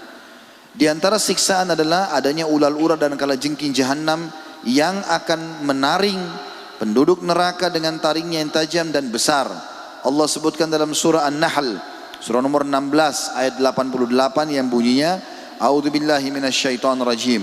Alladzina kafaru wa saddu an sabilillahi zidnahum 'adzaban fawqal 'adzabi bima kanu yufsidun. Orang-orang kafir dan menghalang-halangi dari jalan Allah, kami tambahkan kepada mereka siksaan di atas siksaan disebabkan mereka selalu berbuat kerusakan. Kata Ibnu Mas'ud radhiyallahu anhu, yang dimaksud dengan kami tambahkan siksaan di atas siksaan, selain rantai-rantai besi, tali-tali api, belenggu-belenggu api, cambukan besi yang kuat, juga Allah siapkan kalajengking yang taringnya seperti pohon kurma yang panjang. Ibnu Su'di atau Imam As-Su'di mengatakan bahwa ia adalah ular-ular dalam neraka Jahannam. Selanjutnya poin nomor 10 teman-teman tentang makanan dan minuman neraka. Kalau ahli surga luar biasa. Makanan mereka kenikmatan abadi yang luar biasa. Mereka akan mendapatkan makanan-makanan yang luar biasa. Sampai kata ulama nama-namanya hanya sama dengan nama di dunia tapi bentuknya berbeda. Allah sebutkan dalam surah Al-Waqi'ah, dalam surah Ar-Rahman, ada buah anggur, ada buah pisang, ada buah delima, ya, ada kurma, ini semua ada. Tetapi berbeda dari sisi postur, dari sisi rasa dan seterusnya. Sebagaimana hadis Bukhari menjelaskan, kata Nabi SAW, kurma di surga satu butir besarnya seperti tempayan. Tempayan itu seperti tempat makan yang besar. Biasanya orang bisa makan 20-30 orang. Tempayan besar, mungkin bisa sebesar seperempat masjid ini. Yang putihnya lebih putih dari susu, lebih lembut daripada buih, dan lebih manis daripada madu. Kita biar keliling di muka bumi nggak akan temukan ada kurma seperti itu. Makanan mereka luar biasa. Buah-buahnya akan didekatkan. Setiap kali mereka mau, maka mereka tidak usah ulurkan tangannya. Pohon buahnya mendekat. Kalau dia berdiri mendekat dengan tangannya. Kalau dia duduk mendekat dengan tangannya. Kalau dia baring mendekat ke dadanya. Dan itu akan ada bahasan insya Allah nanti malam tentang masalah surga. Luar biasa makanan mereka. Setiap kali petik buah, keluar buah yang baru. Banyak kenikmatan yang luar biasa di surga. Minuman mereka disebutkan dalam surah Muhammad, ada 4 jenis lautan di surga. Ada lautan dari susu yang tidak akan pernah berubah. Kita tahu kalau susu diletakkan berapa jam, apalagi kalau sudah 1 hari sudah basi. Tapi di surga lautan penuh dengan susu. Tidak akan berubah kata Allah. Kemudian ada madu yang telah tersaring. Kemudian ada khamar yang tidak memabukkan, ya. Tidak ada lagi memabukkan, tapi dari minuman anggur yang nyaman, serta ada air tawar yang manis. Dari situlah menyebar ke saluran-saluran air dan minuman ahli surga. Mereka kalau minum, cangkirnya datang sendiri, ada pelayan-pelayannya. Bahkan kata Nabi SAW, ahli surga yang paling rendah derajatnya, itu pelayannya 10.000 orang. Paling rendah. Kalau masjid ini Masya Allah yang hadir misalnya 10.000 orang, berarti sebanyak kita ini jumlah pelayan orang paling rendah di surga. Dan setiap pelayan itu kata Nabi SAW akan membawa masing-masing pelayan 2 nampan di kanan kirinya. 1 nampan dari emas, 1 nampan dari perak, penuh dengan segala macam makan-makanan. Dan ahli surga tidak akan kenyang dan tidak akan lapar. Mereka makan karena menikmatinya.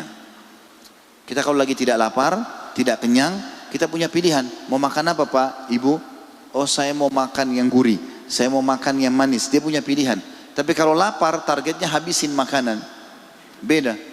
Maka di surga orang makan bukan karena lapar, bukan juga berhenti karena kenyang. Nggak ada kenyangnya. Maka kata Nabi SAW, dia akan makan dari semua nampan itu. 10.000 pelayan bawa 2 nampan, berarti 20.000 nampan. Dia akan makan dari awal sampai akhir, semuanya dia rasakan kenikmatannya sama.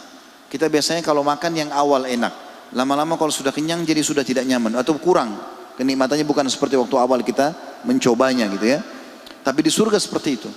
Cuma neraka teman-teman berbeda. Allah juga akan siapkan makanan-makanan, tapi mereka lapar. Allah siapkan minuman, mereka haus, ya. Mereka haus. Tapi perhatikan apa yang Allah siapkan buat mereka. Disiapkan, diceritakan dalam Al-Quran makanan dan minuman. Jenis makanan mereka yang pertama adalah buah zakum. Buah zakum dikatakan terjemahannya adalah mayangnya seperti kepala syaitan. Tumbuh di bawah dasar neraka jahim. Setiap yang memakannya maka ususnya akan terburai. Allah mengatakan di dalam Al-Quran surah As-Saffat surah nomor 37 ayat 62 sampai 68. A'udzu billahi minasyaitonir rajim. Adzalika khairun nuzulan am syajaratuz zakum? Inna ja'alnaha fitnatan lidh-dhalimin. Innaha syajaratun takhruju fi aslil jahim. Tal'uha ka'annahu ru'usus syayatin. فإنهم لآكلون منها فمالئون منها البطون ثم إن لهم عليها لشوبا من حميم. makanan surga itu hidangannya lebih baik ataukah buah zakum? Allah sudah jelaskan tentang surga, sebagaimana tadi saya kasih gambaran sedikit tentang buah-buahannya. Masih panjang bahasan tentang makanan dan minuman ahli surga. Tapi Allah mengatakan makanan surga yang sudah aku jelaskan, apakah itu lebih baik dan kalian tetap mau mengejar buah zakum? Sesungguhnya kami menjadikan pohon zakum itu sebagai siksaan bagi orang-orang zalim dalam neraka. Sesungguhnya dia adalah sebatang pohon yang keluar dari dasar neraka jahim. Mayangnya seperti kepala syaitan. Maka sungguhnya mereka benar-benar memakan sebagian dari buah itu. Maka mereka memenuhi, atau buah itu akan memenuhi perutnya, atau mereka akan memenuhi perutnya dengan buah zakum itu. Kemudian sesudah makan buah pohon zakum itu, pasti mereka akan mendapatkan minuman yang bercampur dengan air yang sangat panas. Kemudian sungguhnya tempat kembali mereka benar-benar ke neraka Jahannam. Di dalam sebuah hadis yang sahih kata Nabi SAW, andai saja setetes buah zakum diteteskan di muka bumi ini, maka rusaklah semua kehidupan penduduk bumi. Bagaimana orang yang menjadikan atau dijadikan zakum sebagai makanannya. Dan ingat, penghuni surga tadi tidak lapar dan tidak kenyang, tapi penduduk neraka lapar. Allah buatkan mereka lapar. Lalu mereka teringat di dunia, semasa di dunia mereka kalau lapar mereka makan, maka mereka minta makanan. Pada saat mereka minta makanan, maka tangannya terikat, kakinya terikat, mulutnya terbuka secara otomatis. Lalu mau tidak mau buah zakum itu akan dimasukkan. Lalu dia akan meleleh seperti minyak yang panas ke dalam tubuh, yang membuat seluruh otot-ototnya keluar, terlepas, tinggal tulangnya saja. Itu pun tidak mati. Itu pun dia tidak mati. Yang kedua, pohon daria, yaitu pohon duri yang sangat keras, tidak dapat menggebukkan dan tidak menghilangkan lapar, dan dia selalu menyumbat tenggorokan sehingga keluar dari leher-leher penghuni neraka, tidak keluar dan juga tidak masuk ke dalam perut. Kita tahu teman-teman kalau mungkin pernah ketelan tulang, sakitnya luar biasa. Maka ini akan masuk mau tidak mau, tulang-tulang itu besar dan keluar dari pinggir kiri kanan, bagian depan dan belakang tenggorokannya. Ibnu Abbas menjelaskan ya, pada saat tafsir firman Allah SWT surah Al-Ghashiyah, surah nomor 88 ayat 6 sampai ayat 7, A'udzu billahi minasyaitonir rajim, laisa lahum ta'amun illa min dari', la yusminu wa la yughni min ju'. Mereka tidak akan memperoleh makanan kecuali dari pohon dari' atau pohon yang berduri, yang tidak menggemukkan dan juga tidak menghilangkan lapar. Kata Ibnu Abbas, tidak bisa ditelan, tidak juga bisa dikeluarkan sampai masa waktu di mana Allah mau mencabutnya. Yang ketiga, gislin, yaitu nanah yang bercampur darah yang keluar dari tubuh penduduk neraka. Allah sebutkan dalam surah Al-Haqqah, surah nomor 69 ayat 35 sampai 37. A'udzu billahi minasyaitonir rajim. Falaysa lahul yawma hahuna hamim wala ta'amun illa min gislin la ya'kuluhu illa al-khati'un. Maka tidak ada seorang teman pun bagi mereka pada hari ini, maksudnya di hari kiamat. Tidak ada penolongnya. Tidak pula makanan sedikit pun bagi mereka kecuali dari darah dan nanah atau gislin. Tidak ada yang memakannya kecuali orang-orang yang berdosa. Kita tahu teman-teman kalau keluar nanah baunya tidak enak. Ya. Tentu juga kalau bau sudah tidak enak, umumnya adalah rasanya pun pahit dan tidak nyaman. Itu melihatnya saya sudah jijik. Bagaimana dengan orang yang dijadikan sebagai makanan dan minumannya. Yang keempat, al-hamim, yaitu air yang sangat panas mendidih, yang akan disuguhkan dengan besi panas yang ujungnya dibengkokkan. Allah menyebutkan dalam surah An-Naba, surah nomor 78 ayat 24 sampai 26. A'udzu billahi minasyaitonir rajim. La yadhukuna fiha bardan wala syaraba illa hamiman wa gassaqa jazaa'an wifaqa. Mereka tidak akan merasakan kesejukan di dalam neraka dan tidak pula mendapat minuman selain air yang mendidih dan nanah yang mendidih sebagai pembalasan yang setimpal. Yang kelima, al-gassaq, air yang sangat dingin. Menurut Ibnu Umar An-Numah adalah nanah kental yang jika setetesnya ditumpahkan di barat bumi, niscaya penduduk timur akan mencium bau busuknya. Allah sebutkan tentang gassaq ini dalam surah Sad, surah nomor 38 ayat 57 sampai 58. A'udzu billahi minasyaitonir rajim. Hadza falyadhuquhu hamimun wa gassaq wa akharu min syaklihi azwaj. Inilah azab neraka, biar mereka merasakannya atas pelanggaran mereka. Minuman mereka air yang sangat panas dan air yang sangat dingin, dan azab yang lain yang serupa itu berbagai macam. Tadi kata Ibnu Abbas ini adalah nanah yang didinginkan, yang baunya sangat busuk, kemudian dipaksakan masuk ke dalam tenggorokannya sehingga merobek seluruh tubuhnya. Yang keenam, as-sadid, yaitu air nanah yang bercampur darah. Ibnu Rajab berkata, air sadid akan membuat wajah mereka hangus, sekaligus membuat seluruh kulit kepala dan rambut mereka mengelupas. Allah sebutkan dalam surah Ibrahim, surah nomor 14 ayat 16 sampai ayat 17. A'udzubillahi minasyaitonir rajim. Min waraihi jahannamu wa yusqa min ma'in sadid yatajarrahu wa la yakadu yusigu wa ya'tihi al-mautu min kulli makanin wa ma huwa bimayyit wa min waraihi adzabun ghalidh. Di hadapan mereka ada jahannam dan dia akan diberi minuman dengan air nanah. Diminumnya air nanah itu dan hampir dia tidak bisa menelannya. Makna tafsirnya karena banyaknya dituangkan air nanah sampai perutnya penuh dan sampai keluar dari tenggorokannya, terus saja dituangkan sehingga memaksa dia harus menelannya. Dan datanglah bahaya maut, dia merasakan seperti dia akan mati. Tapi dari seluruh penjuru, tapi dia tidak juga mati. Dan di hadapannya masih ada azab yang berat. Yang ketujuh, muhul, air muhul, yaitu endapan minyak yang berwarna hitam yang mendidih.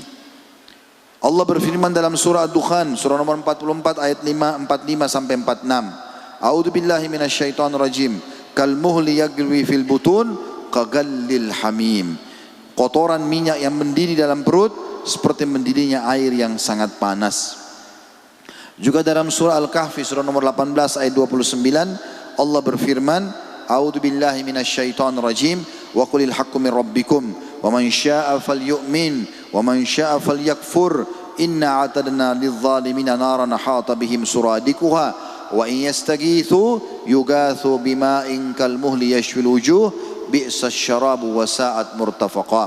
Katakanlah hai Muhammad, sampaikan kepada seluruh umat manusia, kebenaran itu datang dari Rabbmu, maka barang siapa yang ingin beriman silakan, hendaklah ia beriman. Siapa yang mau patuh mendengarkan lalu mengamalkan silakan, yang mau kafir silakan. Ya Allah tidak paksakan.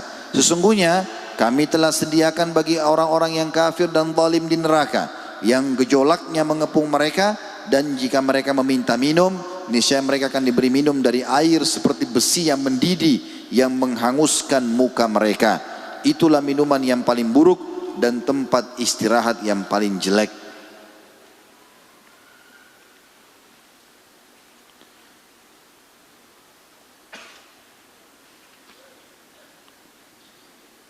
Abu Darda meriwayatkan bahwasanya Rasulullah SAW bersabda, dicampakkan rasa lapar kepada ahli neraka.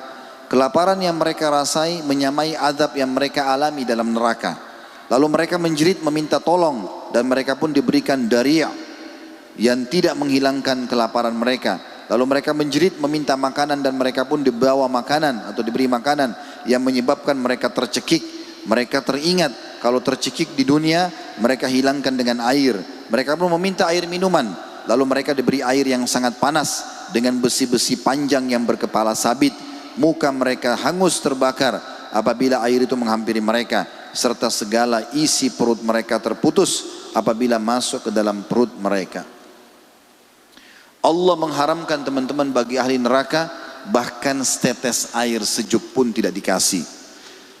Imam Ahmad mengatakan dan Al-Baihaqi meriwayatkan dari seorang tabi'in yang bernama Uqail bin Shumair Ar-Riyahi, bahwasanya suatu saat sahabat Abdullah bin Umar radhiyallahu anhu meminum air dingin. Tiba-tiba beliau menangis terseduh-seduh. Lalu spontan orang di sekitarnya terheran-heran lalu menanyakan, apa yang membuat anda menangis setelah minum air dingin? Bukankah itu sejuk dan nyaman? Maka Ibnu Umar lalu Ibnu Umar berkata, Zakartu ayat fi kitabillah azza wa jal wa hila bainahum wa baina ma yashtahun fa'araftu anna ahli an-nar la yashtahuna illa al-ma' al-barid wa qad qala Allah azza wa jal afidu alayna min al-ma'i aw mimma razaqakumullah. aku tiba-tiba teringat sebuah ayat dari kitabnya Allah yang berbunyi, dan diberi penghalang antara penghuni neraka dengan apa yang mereka inginkan. Maka aku mengerti bahwa penghuni neraka menginginkan sekali air dingin walaupun setetes. Tapi Allah mengatakan, sebagaimana mereka mengatakan, dan Allah menceritakan, lanjutan ayatnya adalah, dan penduduk neraka memanggil penduduk surga sambil mengatakan, curahkan buat kami sedikit atau setetes saja dari rezeki yang telah Allah karuniakan kepada kalian. Oleh karena itu teman-teman, kita bisa lihat, misalnya kita sudah lalui Ramadan ya, puasa, masa puasa, atau bagi teman-teman yang berpuasa kemarin ya, 9 hari awal bulan Zulhijjah ini, kita bisa rasakan teman-teman, dari subuh kita tidak minum misalnya, atau tidak sempat sahur, tidak sempat minum air sampai maghrib, udah luar biasa hausnya, apalagi di musim panas, haus sekali. Mungkin kita sudah tidak bisa lagi tahan, kalau harus bertahan sampai selepas tarawih misalnya baru kita minum. Itu baru beberapa jam kita tahan haus. Penghuni neraka teman-teman akan merasakan panasnya, itu luar biasa ya, panasnya api dari seluruh penjuru, udaranya panas, apinya panas, rantai yang diikat badannya panas, minuman dan makanan dikasih panas, semuanya panas. Maka mereka berharap setetes air tidak dikasih. Semua penyebab sejuk ini, air dingin, udara, nggak ada lagi, semuanya hilang. Dan itu berlaku kalau dia kafir, naudzubillah, atau musyrik, atau orang munafik abadi. Kalau dia orang fasik masih bisa selamat, tapi juga dia akan merasakan siksaan tersebut ya. Di neraka teman-teman, poin ke-11 menceritakan tentang masalah atau bahasan kita yang ke-11, pakaian ahli neraka. Ahli neraka memiliki beberapa pakaian sebagaimana ahli surga. Ahli surga pakaiannya dari sutra, kain yang lembut. Ada Allah mengatakan sundus dan istabrak. Sundus itu adalah kain sutra yang lembut, istabrak kain sutra yang tebal. Tidak ada panas, tidak ada dingin di surga, sejuk, selalu nyaman. Sampai Ibnu Abbas menggambarkan waktu ditanya tentang pencahayaan surga seperti apa, kata beliau, tidakkah kau lihat matahari di awal dia terbit, warnanya kekuning-kuningan dan tidak menyengat? Ya, begitulah cahaya di surga selamanya. Maka ahli surga selalu menikmati apa yang ada di surga itu. Tidak ada lagi malam, tidak ada lagi ngantuk, tidak ada lapar dan haus. Bahkan kata Nabi SAW, ahli surga kalau masuk surga tidak ada lapar, tidak ada haus. Kalau mereka makan dan minum, yang tidak dibutuhkan oleh tubuhnya akan keluar dalam bentuk keringat. Dalam bentuk keringat yang itu pun lebih wangi dari bau kasturi. Tidak ada lagi kamar mandi, maaf, WC di surga. Kita makan dan minum sepuasnya. Kalau tidak dibutuhkan oleh tubuh keluar dalam bentuk keringat, itu juga lebih wangi dari bau kasturi.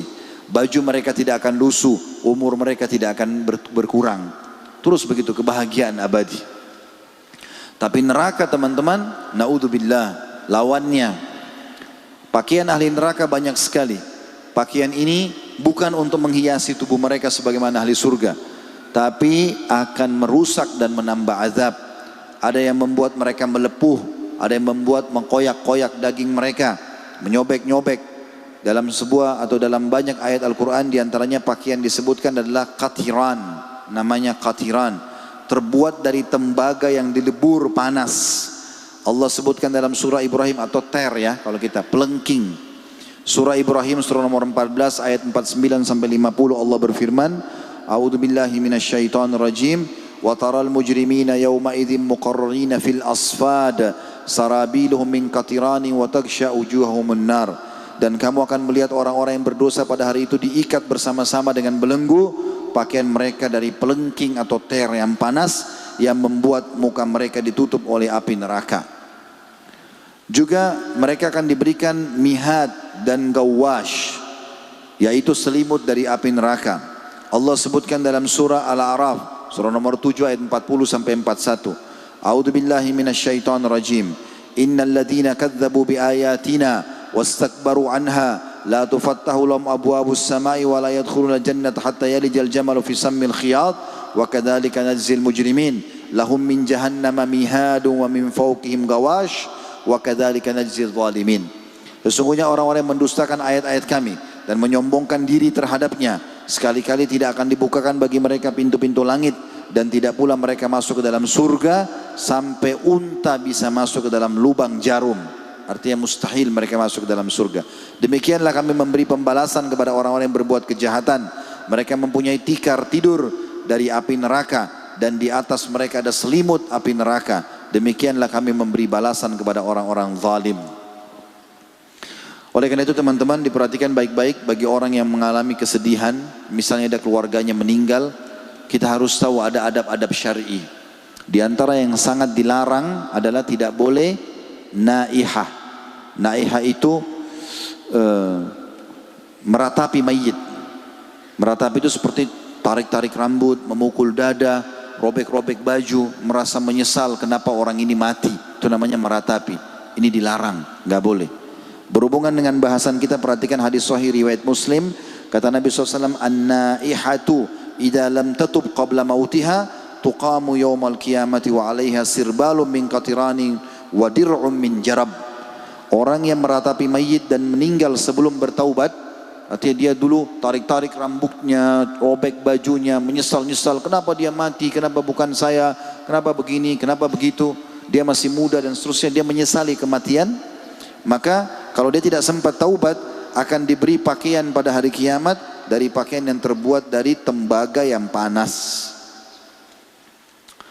Teman-teman sekalian, ada beberapa keadaan-keadaan penghuni neraka juga yang perlu kita tambahkan, dan ini menambah seseorang semestinya harus khawatir jangan menjerumuskan dirinya pada neraka dengan pelanggaran-pelanggaran yang ada.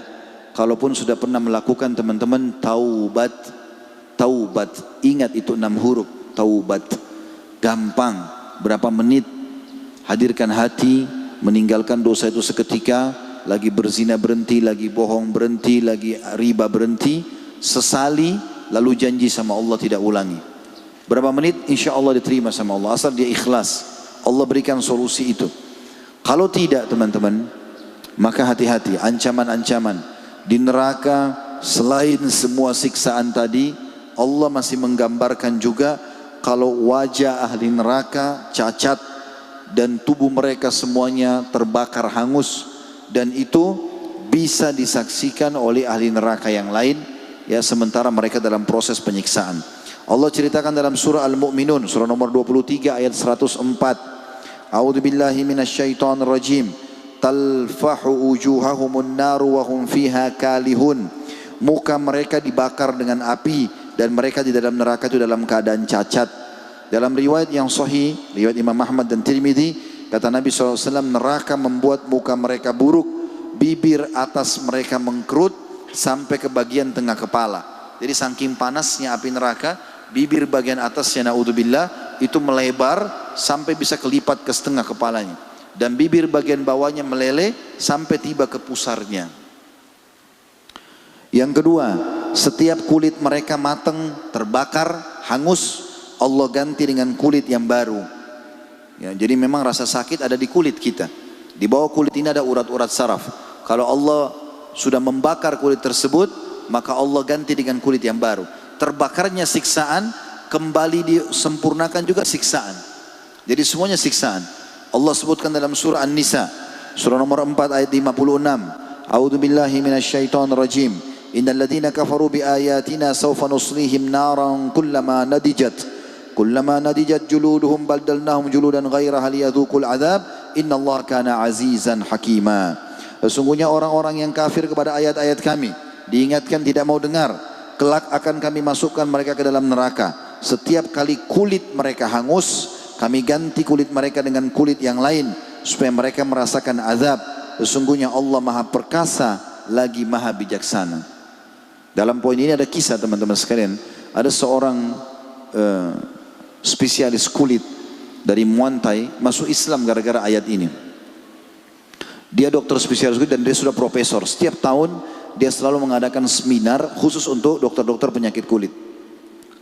Dan setiap tahun dia dapat penghargaan karena selalu ada saja penemuan baru. Pada saat itu teman-teman dia naik ke podium lalu dia sampaikan, dia mengatakan, saya baru menemukan dengan teknologi yang canggih kalau rasa sakit manusia ada pada kulitnya. Ada urat-urat saraf melengket di kulit. Kemudian kalau urat-urat saraf itu di non fungsikan, disuntik misalnya, dibius, ya, ataupun terbakar, luka bakar dan terbakar kulit dan urat saraf itu, maka bagian dalam tubuh dagingnya itu kalaupun dikorek maka tidak dirasa sakit. Itu penelitian dia. Malu kemudian orang semua bersorak karena penemuan itu. Rupanya ada dokter muslim di situ hadir, diundang juga. Maka dia mengatakan, kalau itu penemuan profesor, izinkan saya menyampaikan, kalau apa yang anda temukan ini sudah disebutkan dalam Al-Quran 1400 tahun yang lalu, bahwasanya memang rasa sakit ada pada kulit manusia. Maka dia pun mengatakan, mana buktinya? Di atas podium diambillah Al-Quran terjemahan dalam bahasa Inggris, dibukakan surah An-Nisa ayat 56 ini, dilihatkan. Begitu dia baca, dia kaget. Ternyata Al-Quran sudah membahas itu tentang penghuni neraka, bahwasanya setiap kali kulit mereka terbakar, kami ganti dengan kulit yang baru supaya mereka merasakan rasa sakit yang baru. Maka tiba-tiba di atas podium dia mengatakan, pandu saya masuk ke agama anda, karena ini tidak mungkin buatan manusia. Akhirnya dia syahadat gara-gara itu. Yang ketiga, wajah mereka hangus menghitam karena kepala mereka akan disemat dengan mahkota, ya, mahkota dari api. Disebutkan dalam sebuah riwayat yang sahih bahwasanya ahli neraka nanti akan didatangkan pada hari kiamat, kemudian tubuhnya ditinggikan seposter setinggi Adam, kemudian dimasukkan atau diberikan mahkota dari api, saking panasnya sehingga membuat wajah mereka hangus mengkelam. Dan pada saat mereka kembali kepada teman-temannya, maka teman-temannya ahli neraka mengatakan, semoga Allah menyelamatkan kami darimu, dan ya Allah jauhkan kami darinya. Waktu itu dia dihisap oleh Allah, mau dimasukkan ke neraka. Sebelum masuk neraka sudah diberikan mahkota dari api. Maka orang itu pun mengatakan, semoga Allah selamatkan kalian, tapi ketahuilah kalian tidak akan lolos dari ini. Setiap orang di antara kalian akan mendapatkan mahkota api ini. Yang keempat, penduduk neraka akan mengeluarkan bau yang sangat busuk dari tubuh mereka. Dan banyak riwayat yang menjelaskan masalah itu, bahwasanya Rasulullah SAW mengatakan, seandainya seseorang diceburkan ke dalam neraka, kemudian dikeluarkan darinya, pasti penduduk bumi akan mati karena tidak bisa menahan bau busuk dan rupanya yang menyeramkan. Yang kelima, raut muka mereka berubah buruk. Di antara mereka ada yang wajahnya berubah menjadi menyeramkan. Disebutkan dalam Sahih Bukhari bahwasanya Ibrahim alaihissalam pada saat hari kiamat akan mengatakan, ya Allah, aku akan menolong ayahku. Maka Allah pun mengatakan, lihatlah di belakangmu. Ditemukan di sana ternyata ada sosok seperti binatang buas yang seperti serigala dilumuri oleh lumpur dan kemudian dilempar dan dimasukkan ke dalam api neraka. Ternyata dia adalah ayahnya Ibrahim, ya, yang disebutkan dengan Azar atau nama Azar karena dia tidak mau beriman. Dan sekian banyak teman-teman sekalian siksaan-siksaan api neraka yang luar biasa. Disirami air panas, mereka diseret di atas wajah mereka, mereka dikepung dengan api-api, ya. Mereka akan melihat neraka jahanam itu hitam kelam, tidak ada sama sekali celahnya. Mereka meminta sedikit pun keringanan, tidak diberikan. Api neraka jahanam akan membakar sampai ke hati-hati mereka sehingga dirasakan setiap panasnya itu, ya, yang mereka rasakan. Ada juga di antara mereka akan dilempar dari tempat yang tinggi. Ini terutama orang yang bunuh diri. Di dalam hadis yang sahih dikatakan, siapa yang membunuh dirinya dengan cara apapun, maka sesuatu itu akan menjadi siksaannya di api neraka. Kata Nabi SAW dalam hadis Bukhari, man qatala nafsahu bihadidatin fahadidatuhu fi yadihi yatawajja'u biha fi batnihi fi nari jahannam khalidan mukhalladan fiha abadan wa man syariba samman faqatala nafsahu fahuwa yatahassahu fi nari jahannam khalidan mukhalladan fiha abadan wa man taradda min jabalin faqatala nafsahu fahuwa yataradda fi nari jahannam khalidan mukhalladan fiha abada. Barang siapa yang bunuh diri dengan besi, diambil pisau ditusuk badannya, maka besi itu di neraka jahanam akan terus memukuli perutnya selama-lamanya. Jadi dia akan pegang besi, dia tusuk dirinya sendiri, dirasakan sakitnya. Begitu terus selama-lamanya selain siksaan yang lain. Dan barang siapa yang bunuh diri dengan menggunakan racun, meneguk racun, maka racun itu akan di tangannya dan akan menghirup, dan ia menghirupnya sedikit demi sedikit neraka jahanam selama-lamanya. Akan dia rasakan, tapi racun itu akan berlipat ganda, ya, pahitnya dan menyakitkannya. Barang siapa yang menjatuhkan dirinya dari gunung yang tinggi, maka Allah pun akan membuatnya mendaki ke atas gunung yang tinggi neraka jahanam, lalu dia akan melempar dirinya di sana. Kemudian mereka juga tidak akan mati selama-lamanya. Mereka tidak akan mati selama-lamanya. Mereka abadi. Jadi sakit itu akan dirasakan selama 24 jam dan abadi bagi orang-orang kafir, musyrik, dan juga kafir yang orang-orang munafik. Allah sebutkan dalam surah Ibrahim surah nomor 14 ayat 17. A'udzu billahi minasyaitonir rajim. Yatajarrahu wa la yakadu yusigu wa ya'tihi al-mautu min kulli makanin wa ma huwa bimayyit wa min warahi adzabun ghalidh. Diminumkan bagi mereka nanah yang hampir tidak bisa mereka telan lagi, dan datanglah bahaya maut kepadanya dari segala penjuru, tapi dia tidak juga mati, dan di hadapannya masih ada azab-azab yang pedih. Juga bagi orang-orang yang tidak mau mengeluarkan zakatnya, ini ada siksaan secara khusus. Teman-teman pengusaha, hitung baik-baik zakatnya. Kalau sudah mencapai 2 syarat, haul dan nisab. Haul adalah masa 1 tahun harta anda. Jadi misal Ramadan ke Ramadan, ya. Jadikan Ramadan supaya mudah diingat. Niat dari sekarang, Ramadan tahun lalu, Ramadan yang baru berlalu kemarin, awal haul saya, awal haul. Berarti nanti Ramadan depan tutup bukunya, hitung semuanya. Harta yang disimpan dan diinvestasikan, cari, kumpulkan semua, nilainya berapa. Ya, kalau dipakai maka tidak ada zakatnya. Seperti rumah, mobil, tas, nggak ada zakat. Tapi kalau tidak dipakai, misal beli rumah untuk dijual lagi, atau beli tanah untuk diinvestasikan, ya, apa saja, atau mobil juga, tapi mobil itu untuk dipakai bisnis, ya, untuk pabrik dan seterusnya, maka ini semua ada hitungan zakatnya. Hitungan zakat ini teman-teman setelah diakumulasi total semua dari simpanan dan juga dana investasi, dikeluarkanlah kalau mencapai syarat kedua nisab. Nisab itu kadar minimal. Kadar minimalnya 85 gram emas. Kalau ada mencapai ini dikeluarkan 2,5%. Dan 2,5% ini sangat kecil, ya, untuk zakat. Dan zakat fungsinya membersihkan harta. Kalau ada hal-hal yang haram masuk di situ, maka zakat membersihkannya. Kalau sedekah yang teman-teman keluarkan di celengan masjid, bantu orang miskin, sedekah buat keluarga, untuk orang tua, sedekah untuk melipat gandakan rezeki. Ini beda fungsi, ya. Zakat untuk membersihkan harta, kalau sedekah untuk memperbanyak harta. Karena ada juga orang teman-teman kaya, mereka sibuk mengeluarkan zakat tapi nggak pernah sedekah lagi. Mereka anggap zakatnya banyak, ratusan juta, ini aja saya cicil keluarin. Beda, itu fungsinya untuk membersihkan harta kalau ada uang haram atau syubhat yang masuk. Tapi kalau mau lebih banyak, sedekah selain dari zakat itu. Dan zakat dibatasi 2,5%, sementara sedekah terbuka. Berapa persen pun dia mau keluarkan, 100% pun dia boleh keluarkan untuk investasi akhirat. Maka ini wajib teman-teman sekalian. Bagi ibu-ibu yang punya emas, kalau emas dan perak walaupun dipakai tetap dizakati. Dan sama, 1 tahun masa pemakaian, dan nisabnya 85 gram emas, atau kadar minimal perhitungannya 85 gram emas. Bagi teman-teman yang punya peternakan, ini 3 jenis hewan, sapi, unta dan kambing. 3-tiganya harus dizakatkan dari jenis hewan itu. Kalau kambing sudah mencapai 40 ekor, selama 1 tahun dikeluarkan zakatnya 1 ekor kambing. Begitu juga kelipatannya, 80, 120 dan seterusnya. Kelipatan 40. Kalau, dan ini ada hitungan sendiri, teman-teman bisa kembali ke catatan-catatan masalah zakat. Kemudian sapi minimal 30 ekor dan unta minimal 5 ekor. Dikeluarkan dari hewan itu sendiri zakatnya, bukan uang. Ini dikeluarkan zakat dari hewan. Kalau ada yang punya peternakan ayam, kelinci misalnya, atau dia punya tambak ikan, ini masuk dalam hitungan akumulasi harta yang awal tadi, sama dengan emas dan perak, sama dengan harta totalnya. Begitu juga dengan harta karun atau pertambangan yang ditemukan.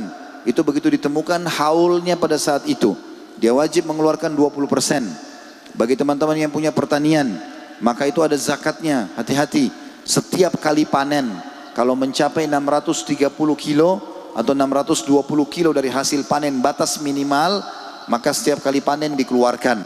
Kalau bapak ibu mengeluarkan biaya dalam mengalirkan zakat, dalam mengurus pertanian itu, misalnya kita punya biaya pengariran, mesin, pegawai, maka zakatnya 5% dari hasil panen.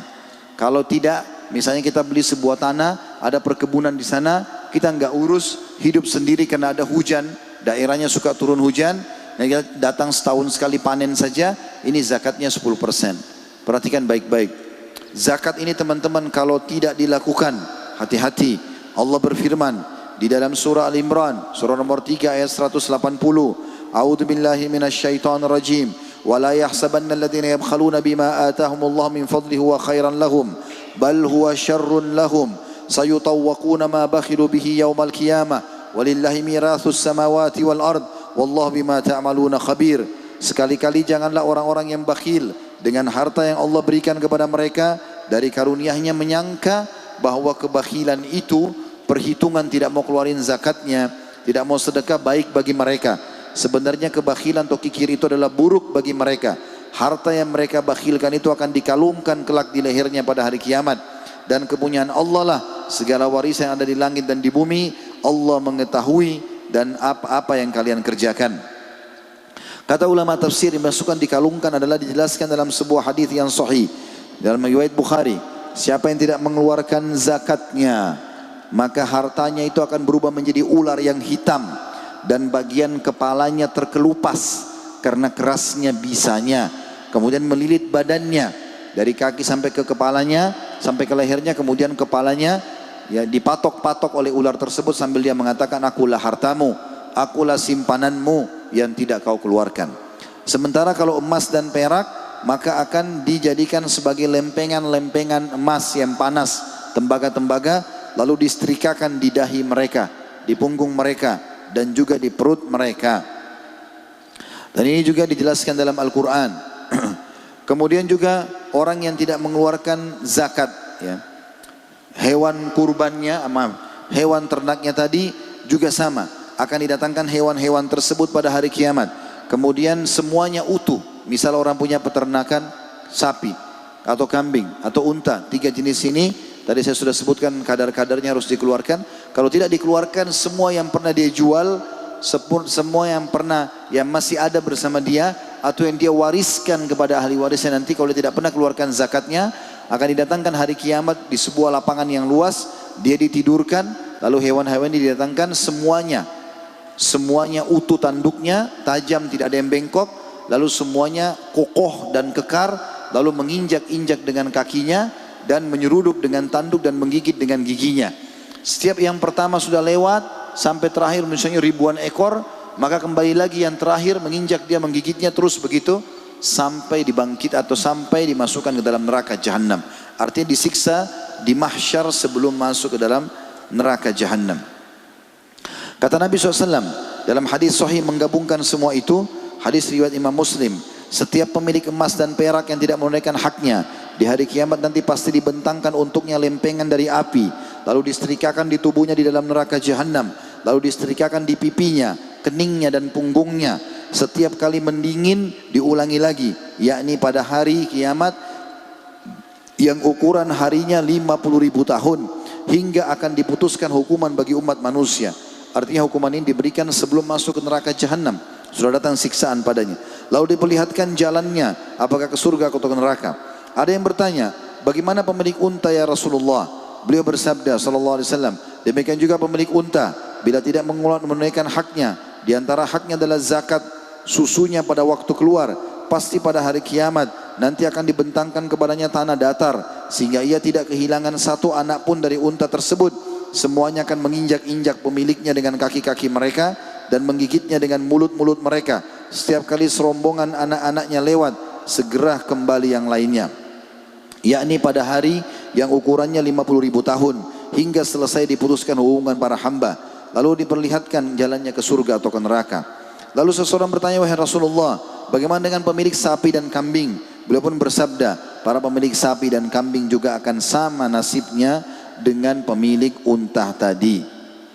Setiap kali hewan-hewan tersebut didatangkan pada setiap kali hewan tersebut salah satunya dimiliki, maka akan didatangkan di tanah datar. Tidak ada yang bertanduk, tidak ada yang tidak bertanduk, dan semua tanduknya tidak ada yang bengkok atau tajam, dan semuanya menanduk-nanduknya, kemudian semuanya menginjak-injak dengan kakinya dan menggigit dengan mulutnya. Kata Nabi SAW, dan itu semua berjalan 50.000 tahun sampai hisab Allah Subhanahu wa ta'ala selesai pada hari kiamat. Oleh karena itu teman-teman sekalian harus hati-hati. Sementara hadis tentang masalah ular yang botak karena bisanya yang kuat itu adalah hadis Bukhari, ya. Kata Nabi SAW, barang siapa yang dikaruniai harta oleh Allah tapi tidak mau membayar zakatnya, niscaya pada hari kiamat nanti hartanya akan diwujudkan seperti ular ganas yang memiliki 2 taring yang berbisa. Ular itu melilitnya pada hari kiamat dan mencabit-cabitnya, dan kedua mulutnya sambil berkata, aku adalah hartamu, aku adalah perbendaharaanmu. Teman-teman sekalian, saya akan ringkaskan di sini. Ada beberapa poin yang tersisa, di antaranya ahli neraka sudah kita katakan tadi akan teriak-teriak, dan mereka pada saat teriak-teriak suaranya akan habis, dan pada saat habis karena sudah melemah badan-badan mereka, maka mereka pun cuma bisa merintih, dan merintih ini pun diikuti dengan rasa sakit. Kata Nabi SAW dalam hadis Bukhari, ketahuilah ahli neraka akan menangis dan terus menangis sampai-sampai air mata mereka habis. Dan keluarlah dari tempat air mata itu darah, dan mereka dan pada saat itu mereka sudah putus asa karena mereka memanggil malaikat penjaga neraka, dan malaikat penjaga neraka tidak menjawab mereka sekian lama. Setelah dijawab pun maka para penjaga neraka mengatakan, kalian tidak ada gunanya meminta-minta kepadaku. Lalu mereka pun memanggil Tuhan mereka sambil mengatakan, ya Allah, ringankan bagi kami sehari saja siksaan ini. Maka Allah pun tidak menjawab mereka, kata Nabi SAW, seumur bumi Allah tidak jawab. Jadi kalau umur bumi sekian miliar tahun, begitu Allah tidak jawab. Setelah itu pun Allah menjawab mereka, ikhsa'u fiha wa la tukallimun. Terhinalah kalian di dalamnya dan jangan kalian berbicara denganku. Teman-teman sekalian, nanti mereka akan minta waktu kepada Allah Subhanahu wa taala untuk bisa berbicara dengan ahli surga, dan Allah memberikan mereka kesempatan berbicara dengan ahli surga. Di antara yang disebutkan kisah, tapi pembicaraan ini hanya sebentar saja. Mereka meminta kepada ahli surga agar dituangkan air untuk mereka, air setetes saja. Maka ahli surga akan mengatakan kepada mereka, sesungguhnya Allah telah mengharamkan itu semua buat orang-orang kafir.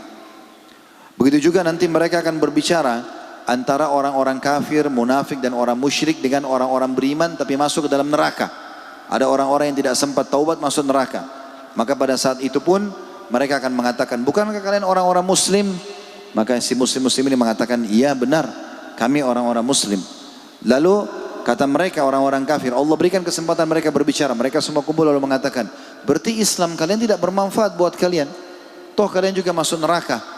Kata Nabi SAW, pada saat Allah mendengarkan itu, Allah pun akhirnya menyuruh malaikat mengeluarkan semua orang yang dalam hatinya ada seperti biji sawi dari la ilaha illallah. Dalam hadis lain dikatakan dari ahli kiblat atau orang-orang kaum muslimin. Maka dikeluarkanlah semua orang Islam dari neraka. Pada saat itu orang-orang kafir menyeru sambil mengatakan, coba seandainya kami dulu sempat masuk Islam selama di dunia. Dan banyak sekali teman-teman siksaan-siksaan di ahli neraka. Intinya semua penghuni neraka tersiksa, baik itu pemimpin yang zalim, baik itu masyarakat yang juga zalim, baik itu suami atau istri, baik itu anak ataupun orang tua, semuanya akan punya tanggung jawab depan Allah hari kiamat. Makanya Nabi SAW mengatakan, ingatlah kalian semua pemimpin dan akan diminta pertanggungjawabannya hari kiamat. Seorang pemimpin masyarakat akan diminta pertanggungjawaban oleh Allah SWT dari masyarakatnya. Seorang suami bertanggung jawab terhadap istri dan anaknya akan diminta pertanggungjawaban hari kiamat. Seorang istri bertanggung jawab terhadap harta dan juga anak suaminya diminta pertanggungjawaban pada hari kiamat. Seorang budak akan bertanggung jawab dengan harta tuannya dan akan diminta pertanggungjawaban pada hari kiamat. Ingat teman-teman, kalau di dunia kita bisa berbuat dosa dan tidak ada yang tahu, maka ketahuilah di sekitar kita semua makhluknya Allah. Hati-hati, masuk hotel berzina, kasur yang kita pakai makhluknya Allah, udara yang kita hirup makhluknya Allah, cahaya yang kita pakai makhluknya Allah, semua akan datang menjadi saksi pada hari kiamat. Makanya kita dalam hadis dikatakan kalau lagi sholat maka disunnahkan untuk pindah-pindah tempat. Kata Nabi SAW, tidak ada seseorang yang sholat di sebuah tempat kecuali akan jadi saksi hari kiamat. Sholat wajib di sini, nanti sholat sunnah pindah ke sana, nanti pindah ke sana. Di tempat-tempat ini akan jadi saksi hari kiamat. Begitu juga orang-orang yang berbuat kemaksiatan, semua akan menjadi saksi pada hari kiamat. Dan ini berat. Ya. Dalam sebuah hadis yang sahih kata Nabi SAW, akan didatangkan nanti orang pada hari kiamat membangkang. Ingat teman-teman, insya Allah mudah-mudahan kita selamat ya. Tapi kalau ada orang yang dihisab pada hari kiamat oleh Allah, dia masih ada timbangan dosanya, jangan membantah. Kata Nabi SAW, sesungguhnya orang yang celaka hari kiamat orang yang banyak membantah. Allah sudah perlihatkan, ini amalmu. Kalau dia akui, iya ya Allah, iya ya Allah. Bahkan dalam hadis Bukhari ada orang mengakui semua kesalahannya. Dilihatkan semua kesalahan, ditimbang amal, berat sekali. Dosa semuanya bergunung-gunung. Maka dia pun pada saat Allah mengatakan, apa kau akui semua ini? Dia bilang, iya ya Allah, aku akui semuanya. Lalu Allah menyuruh mengeluarkan sebuah kartu. Tertulis, la ilaha illallah. Dia tulus mengucapkan itu. Ditaruhlah di timbangan amalnya di sebelah. Lalu Allah mengatakan sebelum ditaruh, apakah ada amal yang kau pernah lakukan bisa mengalahkan dosa-dosa ini? Dia mengatakan tidak ada ya Allah. Maka kata Nabi SAW, Allah pun mengatakan letakkan kalimat ini. Lalu diletakkanlah, ternyata semua dosanya terlempar dan akhirnya dia masuk dalam surga. Sebaliknya akan datang orang hari kiamat membangkang. Allah lihatkan ini zinamu, ini bohongmu, ini ribamu. Tidak ya Allah, tidak ya Allah, semua dibantah. Sampai Allah mengatakan, ini ada malaikat jadi saksi, saya enggak percaya malaikat.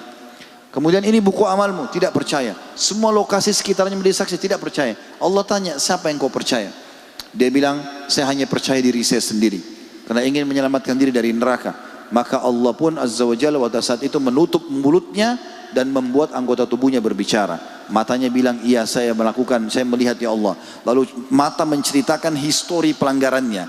Telinga akan berbicara, tangan berbicara, kemaluan berbicara, kaki berbicara. Setelah semua berikan kesaksian, lalu Allah buat mulutnya bisa bicara. Lalu dia berkata, Allah ceritakan dalam Al-Quran, lima syahidtum alaina. Kenapa kalian menjadi saksi buat diri sendiri? Maka kata mereka anggota tubuhnya, antakanallahu alladhi antaka kulla syai'. Allah lah yang telah membuat kami bicara, sebagaimana telah membuat segala sesuatunya bisa berbicara. Kesimpulannya teman-teman sekalian, Allah subhanahu wa ta'ala masih memberikan kita kesempatan banyak sekali. Banyak sekali. Termasuk teman-teman sekalian hitungan menit dan detik saja. Jangan sia-siakan dua hal. Yang pertama, selalu bertobat dan beristighfar. Kata para sahabat teman-teman, kami menemukan Nabi SAW dalam satu majlis. Satu majlis. Setiap beliau duduk sama teman-temannya, tidak pernah kurang dari 70 kali beristighfar. Satu majlis. Dalam riwayat lain beliau mengatakan, saya beristighfar kepada Allah setiap hari 70 sampai 100 kali. Selalu astaghfirullah wa atubu ilaih, astaghfirullah wa atubu ilaih. Kata Nabi SAW, siapa yang melazimi istighfar, maka akan dibersihkan semua dosanya, ya, dan juga akan diluaskan rezekinya. Jadi selalu istighfar dan bertaubat kepada Allah, kembali ke jalan Allah. Dan kalau taubat, hijrah, pindah ke jalan Allah, jangan setengah-setengah. Harus jadi orang baik sekalian. Jangan setengah-setengah. Karena teman-teman tidak akan rasakan enaknya ibadah kalau masih buka pintu pahala, pintu ibadah, juga buka pintu dosa. Azan ke masjid iya, begitu pulang masih nonton TV dan segala macam acara yang tidak benar. Maka nanti sholatnya tidak bisa khusyuk. Jangan setengah-setengah. Jadi orang baik sekalian. Jangan peduli perkataan orang. Ingat, kita sendiri bertanggung jawab hari kiamat. Yang kedua wasiat saya teman-teman, selalu baca tiap hari, jangan lupa minta perlindungan kepada Allah dari neraka minimal 3 kali sampai 7 kali. Dan juga minta bersamaan dengannya surga. Sebagaimana hadis tadi di awal saya sebutkan, kata Nabi SAW, siapa yang memohon kepada Allah dilindungi dari neraka 3 kali atau 7 kali dalam sehari, neraka akan berkata, ya Allah, dia berlindung kepadamu, maka selamatkanlah ia dariku, maka selamatkan ia dariku. Dan kalau dia mengatakan minta kepada Allah surga 7 kali, maka surga mengatakan, ya Allah, hambamu fulan meminta ya kepadaku, berlindung kepadamu dariku, maka selamatkan, dia meminta agar dimasukkan dalamku, maka masukkanlah ke dalamku. Dan teman-teman, sebagai terakhir kalimat saya sebelum kita buka pertanyaan, kalau masih ada pertanyaan insyaallah, teman-teman, menjadi orang baik, orang soleh itu enak. Enak sekali. Jujur, amanah, dermawan, bakti, bagus. Orang semua suka. Ya, Allah suka, Allah kasih pahala besar, maka juga manusia suka. Yang tidak suka dia hanya orang yang buruk. Tapi kalau orang baik suka. Ada orang misalnya kita temui baru kenalan, Assalamualaikum, waalaikumsalam, santun, ramah, baik. Begitu dia punya makanan dibagi 2, ini saya juga punya, silakan dibagi, walaupun tidak kenal misalnya. Maka kita sudah langsung vonis orang itu baik. Enak menjadi orang baik. Hidupnya tenang, makanannya halal, pergaulannya juga bagus, Allah juga suka. Meninggal masuk surga. Jangan menjadi orang buruk teman-teman. Orang yang kasar, orang yang suka gibah orang lain, cemberut, mukanya nggak pernah senyum, bakhil, pelit dan segala macam. Allah tidak suka. Allah ancam dia dengan banyak dosa. Manusia juga tidak suka. Dan akhirnya meninggal masuk ke dalam neraka. Maka jadi orang baik saja. Allahu a'lam. Baiklah kalau begitu teman-teman sekalian, kita berdoa kepada Allah SWT, semoga majlis kita diberkahi olehnya dan dijadikan sebagai tambahan amal kita pada hari kiamat. Semoga seluruh amal yang pernah kita kerjakan, yang sedang kita kerjakan dan akan kita kerjakan sampai menjelang ajal datang nanti diterima dengan pahala yang sempurna.